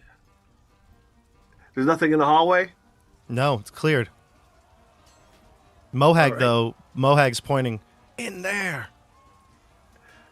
Well, I'll continue around then, even though I can't do anything once I do. But you need to not get hit also. Yeah, I'm not going to risk myself. I'm going to kind of come over here for now. Okay. And stay there. All right. If she steps out in the hallway, though, I'm going to blast her with a fireball. Fair enough. Mohag is next, and Mohag's going to attack. He'll charge in. Great axe at the ready. He hits squarely. He'll do a total of 13 damage. Out of the way, big fella. Charges, and he'll go all the way in, making room for you, Barak. Ooh. I tell him, no, don't do. Okay, that's fine. Here, It'd be better if you let me in there with my shield, but that's okay. He goes right here, makes the attack, looks at you, sees you, he's like, "Here, take my spot," and runs in. Oh, okay. He dives over Sasori. He's like, "Parkour!" Barak, you're up. Excellent. Well, I'll step up and swing away. And oh my god! This is one of their women? And Barak is so shocked he can't. He almost drops Dust Crusher. Yeah, and he does. He does almost. Not one. Yeah. He shakes it off and swings away, hitting for 12 bludgeoning damage. She was actually Miss Vartim in 10 years ago. She was Miss Vartim in the Giant Society. Yeah. It's been a rough decade, you know. She's had a lot of kids. Yeah. Miles. Yeah. Giants are not like mice. They have litters of one. Yeah. It's a lot of work. A lot of work. But gestation is only 6 weeks, so. There we go. Total is 12. 4 woman. 4 women. All right, 12 damage. She's bloodied as well. Let's see. That would be the giantess's turn. I mean, she is fighting for her life here. She's gonna swing at. I guess who did the most damage? It would have been Skeggi here, right? Yeah. Oh, neat. Skegginator. It would have been the Skeg. Oh, nat 20. Oh my god. Okay. Oh, Mohag just handing Skeggi a nat 20 against him. Oh. Yep. Classic Bob. He had just no idea. Classic Bob. This guy. 40 damage, Jeff. It's not a problem. What? Brutal. Still standing. Feels like a problem. Wow. Last attack. It's a little problematic. Well, that could be a problem. You get hit again, not a critical hit, but for 20. That one's a problem. Does it drop you down? I'm down. Okay. Just down, though. Yeah. Yeah. All right. Yeah, and then my- we go minus- to top of the order. Eris, you're up. Sasori on deck.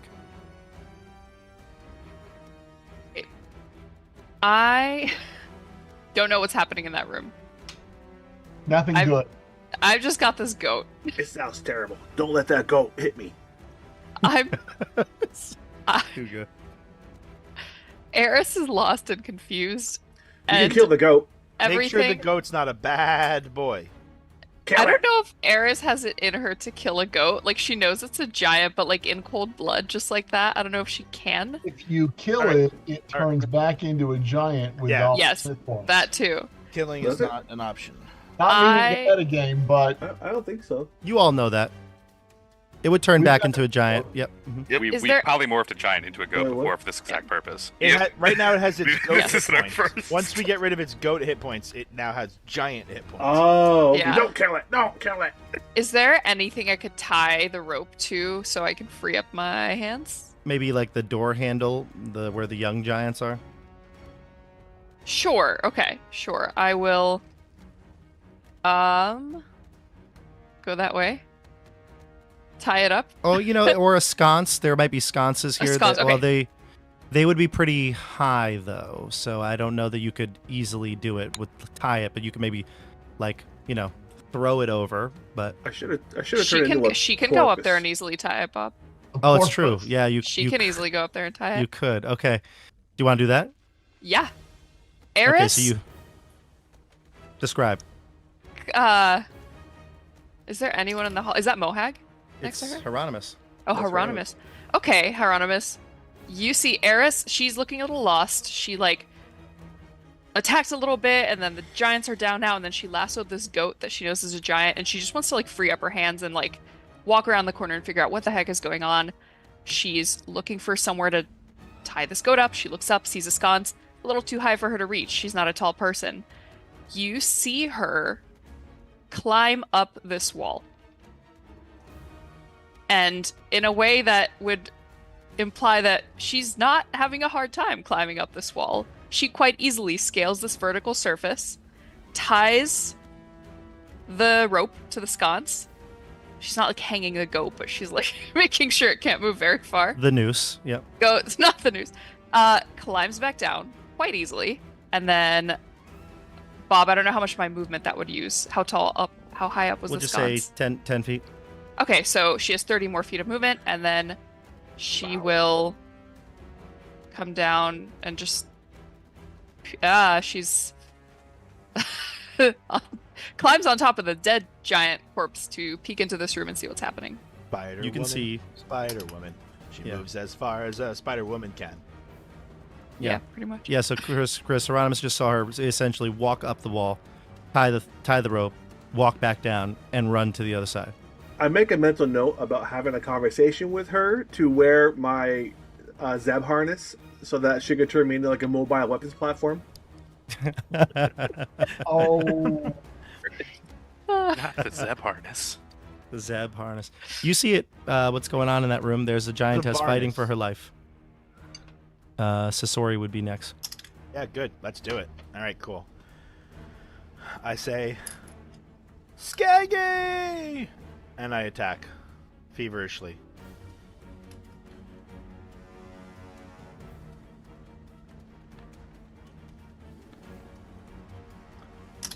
Longsword connects first. Very feverish. 6 slashing damage. Okay, that hits. Dagger of Venom is going to hit for a lot more. Yeah. Totals? 14, 30. Looks like 20... 38. 38. Yeah, Between the two. 32 plus 6, 38, yep. Mm-hmm. Excellent. The giantess goes down. She falls to the ground. You know, she drops her club and whatever. Her blood is spilled on the floor here. The rug is stained. Mohag, like, you know, this all happens so quick, right? So like it's maybe like, you know, it was within one round, right? So he ran in there. Barak, you kind of wanted to get in, and maybe I don't know if you actually said anything, or if that was Nate talking about it, but maybe he sensed Barak that would have said like, we've fought together enough times to know what you're doing, you numbskull. Yeah, like you say a comment, maybe even if you try to keep it under your breath, it comes out. And Mohag, as soon as the giantess knocked Skeggi out, he looked like to you because he realized he had made this tactical error. And now all of his worry is to Skeggi, and he's like, oh, he needs help. Quick, hurry, Barak. Yeah, I'll run over and lay hands. No. And he's like, hold your hand, hold the thought. Player to GM. Mm-hmm. I have uncanny dodge that I've never used before. I don't know how recently I got it, but I just realized I have it. I also you probably got it it at 6th level, I think, or 5th level as a rogue, something like that. I should have learned it at some point, but I guess it's never really mattered. When an attacker that you can see hits you with an attack, you can use the reaction to have that attack's damage against you. I certainly would have used that. Yeah. Now, Jeff. That crit. Yeah. So if you let me just, we can say I got staggered back, but that would get me back half of that 40. Yep. So that puts me at positive 18. Yeah, no, we can do that totally. But two things. So let's just say for the theme of it all, right? You got knocked out or temporarily stunned for it, right? Fine. You go down to the ground, and Mohag looks to Barak like he's in trouble at first, right? Like he really effed up. And then all his concern is for you. And maybe then when Barak comes over to assess the situation, you know, he kind of like checks your pulse, smacks you a bit. You come back up with the 18. Oh, looking young and spry as ever, Skeggi. I don't know about that. Yeah, I'll help him to his feet. And I'll pat Mohag on the shoulder and say, all right, lad. And realize I just said lad like Skeggi. And then, heat of the moment. He's all like, right. He like puts his head, his fresh mohawk, right up against his axe blade. He's like, I gotta remember this. All right, next time. All right. I'm already in the chest, filling up my bags and spilling more out and telling people, hurry up! Take it! I Might as will well get in search. there. You guys want to put the goat in there? Oh, I like that. Let's take the gold and eat the goat. That's hysterical. Eat the But- gold, leave the goat. What- And I'll What's tell also him funny, the in goat- tongues, so he knows what I'm saying to him in goat and in giant. Doesn't that goat become a person in like 10 minutes? Hold on. Hold on. It's 1 hour. We clear up out the to- gold chest. It's an I hour, go yeah. untie that An goat, hour. and I whisper in his goat ears, I tried to warn you. And everyone else just hears like, ba, ba, ba. But this goat / giant knows. I told you. I warned you. And I tried to parlay with you. And now look what happened to you, you silly, ridiculous farm animal. And we'll close the chest. Everybody hears Bob. All right, like how much old gold did McDonald you in get? here. That was a big ass chest of gold. That's great. That's great. I love it. I love it. Okay, so yeah, so you Did well, you say so it was like 4,800 gold pieces? yeah, it's a lot. Let me get it for you. So you start piling what you can into your bags. Eric, when you go out to get the goat is tied to a sconce that's out of reach for you. Eris, I need you. Nah, just Now you- fly up there. You could just undo the Oh, knot yeah, at that's a the, much more at the reasonable neck. option. I'll do the Yeah, collar on the goat, yeah. You also didn't see Eris. that's Fine. true. I will untie the goat myself. Okay. Whispering sweet goat nothings in its ear. Be like, you see what you did. Place the goat gently. If he takes damage, he will become giant again. This goat will be... He is in delicate hands, but I'm telling terrible, terrible things to him in goat. I'm gonna take all the caltrops that are on the ground and put them around the chest, so when he reappears, he gets a nice little poke on his booty. Wait, you don't want him doing damage. How many hit points does a goat have? When he in an hour, he's gonna Oh. bust out of that chest because he's I gonna see. become 16 feet tall or whatever the hell. Yeah. So I'll tell you, in this box, there is. Let's see. The chest holds 800 gold pieces. I think it's there's different Assorted denomination. Yeah, so it's 800 in total. metals. All right. You also find a potion of healing, a potion of superior healing, and 2 potions that you can't recognize right away.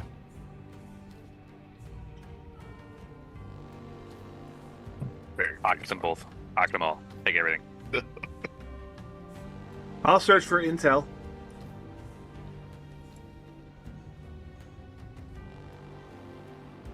This room is. Sorry. Did anyone No, write go this ahead. stuff down? Go ahead. Speak.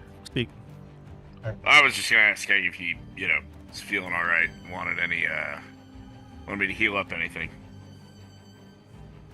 I feel wrong my bell good. Hey, John. Yeah. I lied to you. I'm bloody. That's way not the more. right. That's not the right treasure. I apologize. Yeah, I was like, it's way more. It's not way more, but it's It's different though. it's not way more. So there's a couple things in this room. I know, Heironimous, you said you wanted to search, but I'll tell you, it's a very plain, simple room. You can scan it up and down. No checks are needed. Here's what you see. There's a comb set. I think the hairpin that I talked to you about, that's also on the floor. That's gold and is set with a pearl. That looks like it's got a pretty decent value to it in itself just because of the amount of gold. The chest contains 980 copper pieces, 320 silver pieces, and 400 gold pieces. Now, if you want to spend like 10 minutes in here and sort through it and take what you can get all of the gold specifically. But otherwise, you're just taking a chunk of everything that you can, it's going to take you a while to like really get it all. I don't know how much it would all weigh, so you have to manage your carrying capacity there. There's also a copper mirror that's pretty large, so it's like a hand mirror for a giant, but it would be like, much larger for a human. And it would be, that's probably something you could sell for its copper. I'm not going to tell you the worth of a lot of these items unless you were to appraise them or go get them appraised. But That sounds Yeah. too big to carry easily. yeah, it'd probably be like carrying like a big, tennis racket paddle. So yeah, copper mirror, the hairpin, there's a silver hair comb set, and the chest has the value of what I said: 980 CP, 320 silver pieces, 400 gold pieces. If you want to take it all and you want to spend time just shoveling it all into your bags, you can do that. Otherwise, you won't be able to sort out the gold from the rest. I don't think we want to take time to sort the coins. I'm just going to grab fistfuls of everything. A few, yeah. A fistful of dollars. A fistful of coins and stuff them in my pocket and go.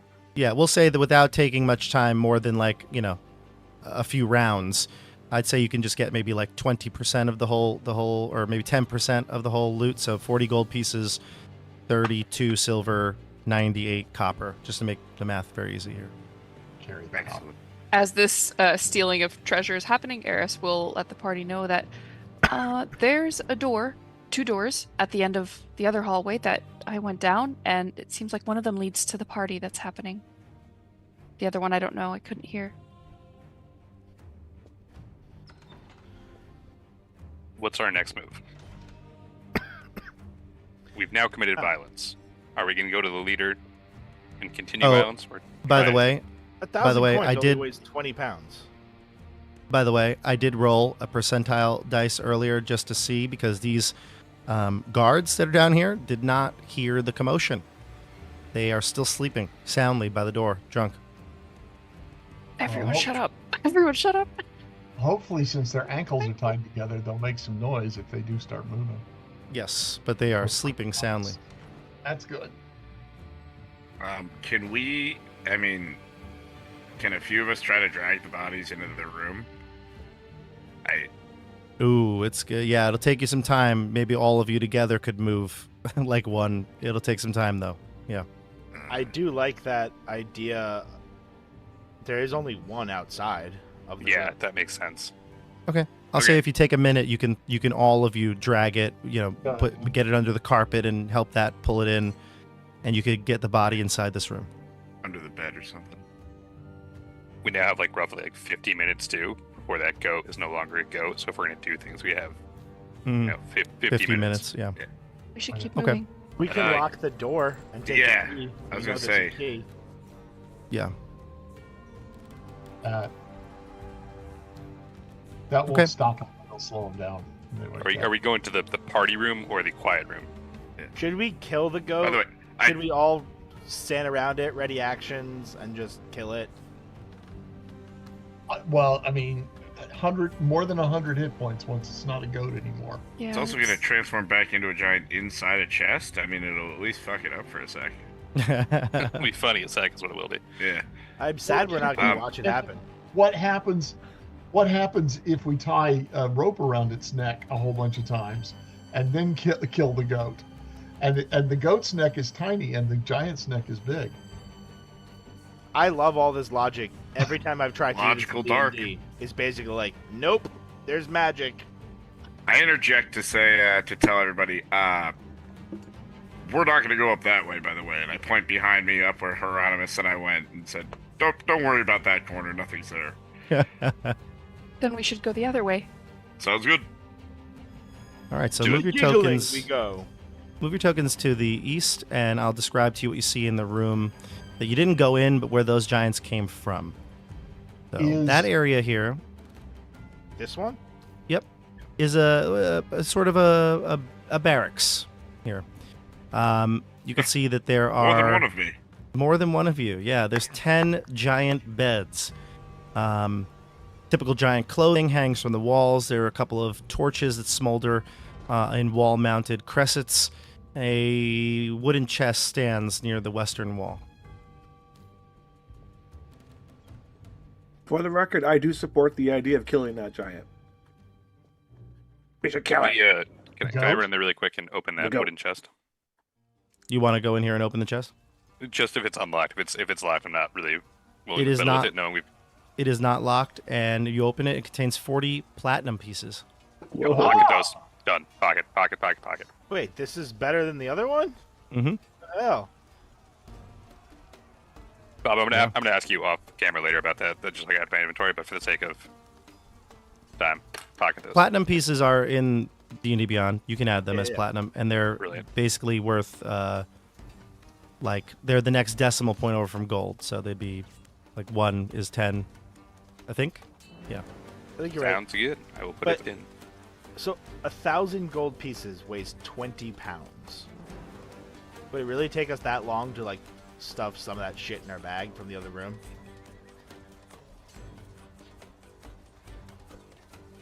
You didn't stuff all that in your bag. I know. You only took a tenth of it. But, oh, you said 20%. Wait, now it's a tenth? No, it was a tenth. I said Okay. 10. I corrected it right away. Yeah, Sorry, just to make the I math wrote easier, 10%. I wrote the wrong numbers. Okay. All right. And you head towards the north here. Move your tokens up in... Oh, cancel that. Move your tokens up here towards the north. And, Eris, like I said, when you came here, you can hear the faint sound. It doesn't sound like this leads to that room, but that maybe that, it's at some point it would get to that way. This one was silent. There was no noise from it. How badly beat up are people before we go encounter? I'm fine. Yeah, Skeggi, up to 30. Let me know what you want. Well, I'm at 18 out of 66. If that's in reference, so I definitely need to do something. If only you guys had a cleric. I gave you 25. You give me 25. Okay. Yep. Yeah, I'm down Yeah, because 27. I don't do healing. I just mess with goats. I'm sorry. Hold on. I got a healing spell here somewhere. Let's see. Yeah, I could use 27. Let's see. I might be able to do like a big one all at once. Nope, no healing spells. what are we doing with those? Oh, did we not get those potions? We I think that was the wrong You did chest, not. Bob said. You did Okay, not. thank you. I just want to be sure. Can I cast a Cure Wounds at 4th level on Sasori? Yeah. Great. Here you go, Sasori. You get 47 health back. Whoa, sweet. Max plus. Thank you. Sometimes I do healing things. Don't ask for it again. It's first time for everything. Yeah. We have the Last Wand time, of too. Lunar Levin, too, right? Yes.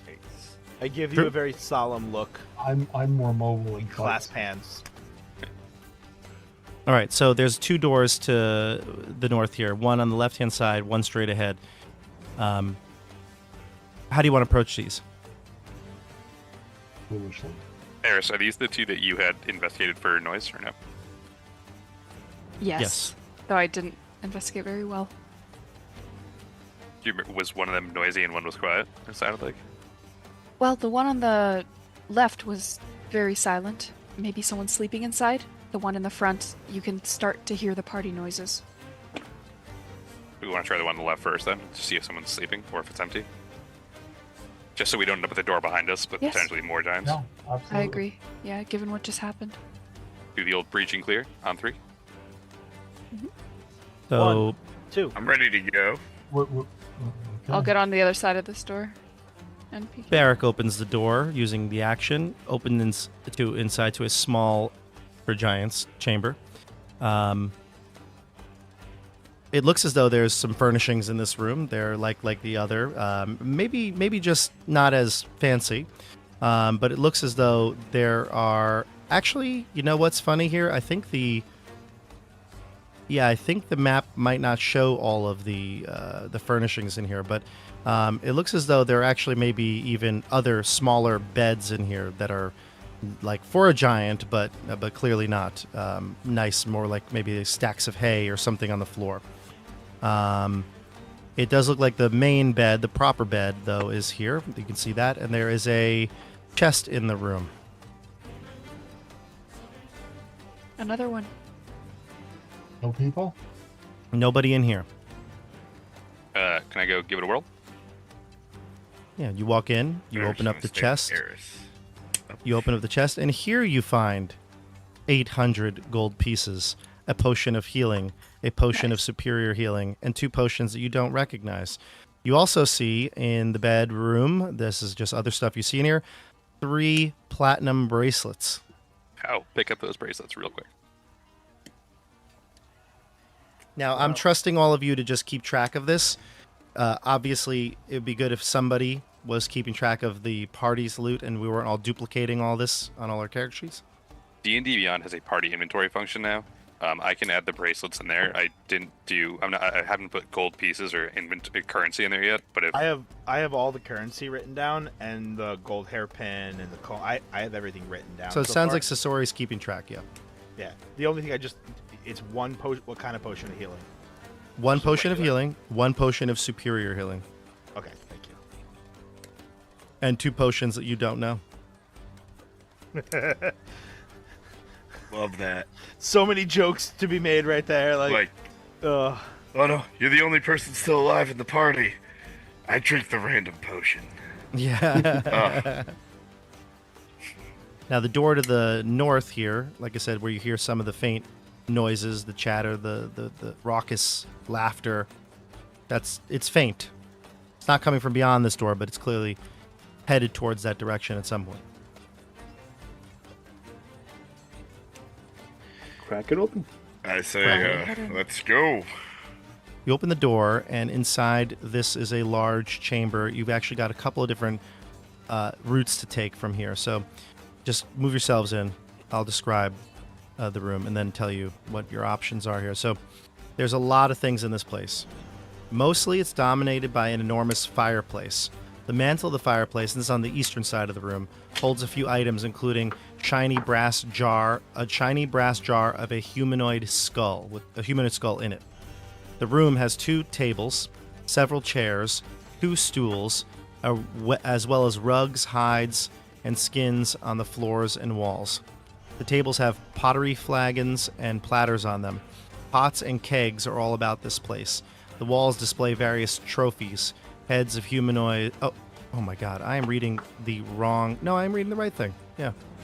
I thought I was reading the wrong thing for a second. Jeez, I was like, this doesn't sound so right. But no, this is correct, yeah. So everything I said up to this point is all good. You can also see the walls have the various trophies, heads of humanoids, and other creatures, skulls, skins, things like that. Directly across from the fireplace, 8 shields are mounted on the wall. So you can see that. I think Skeggi, you have a view of that. So this is the fireplace area. It's very big. All the tables and things like that are here. Above the fireplace are the animal, the heads, things like that. And then the shields would be on this wall right here. All right. Now to the north is a wide corridor. The walls here are widest it's ever been, and the ceiling is higher than it's ever been, 30 feet. And then to the left, you can hear this is where the raucous laughter is coming from.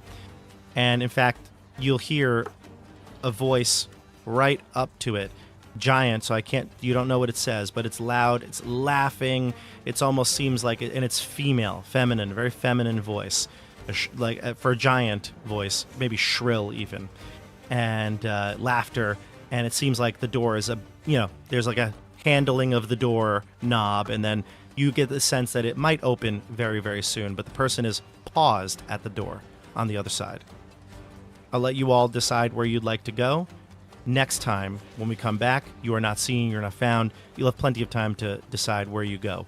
But there are 3 routes here. The fireplace chamber, the north hall, and the hall where all the noise is coming from. It seems like people are on the other side of that door. But until we get back next week, see you soon. What an episode. You didn't die. Chaos. Shocking. You didn't die. Well, Despite our best efforts. Yeah. Yeah. We did our best. But you know what? I think we learned a valuable lesson here. You're more formidable than you think.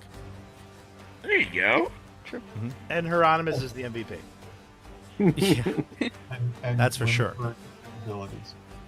All right, everybody. Walk up a wall. See you on the tabletop. Have a good night. Night, folks. Right.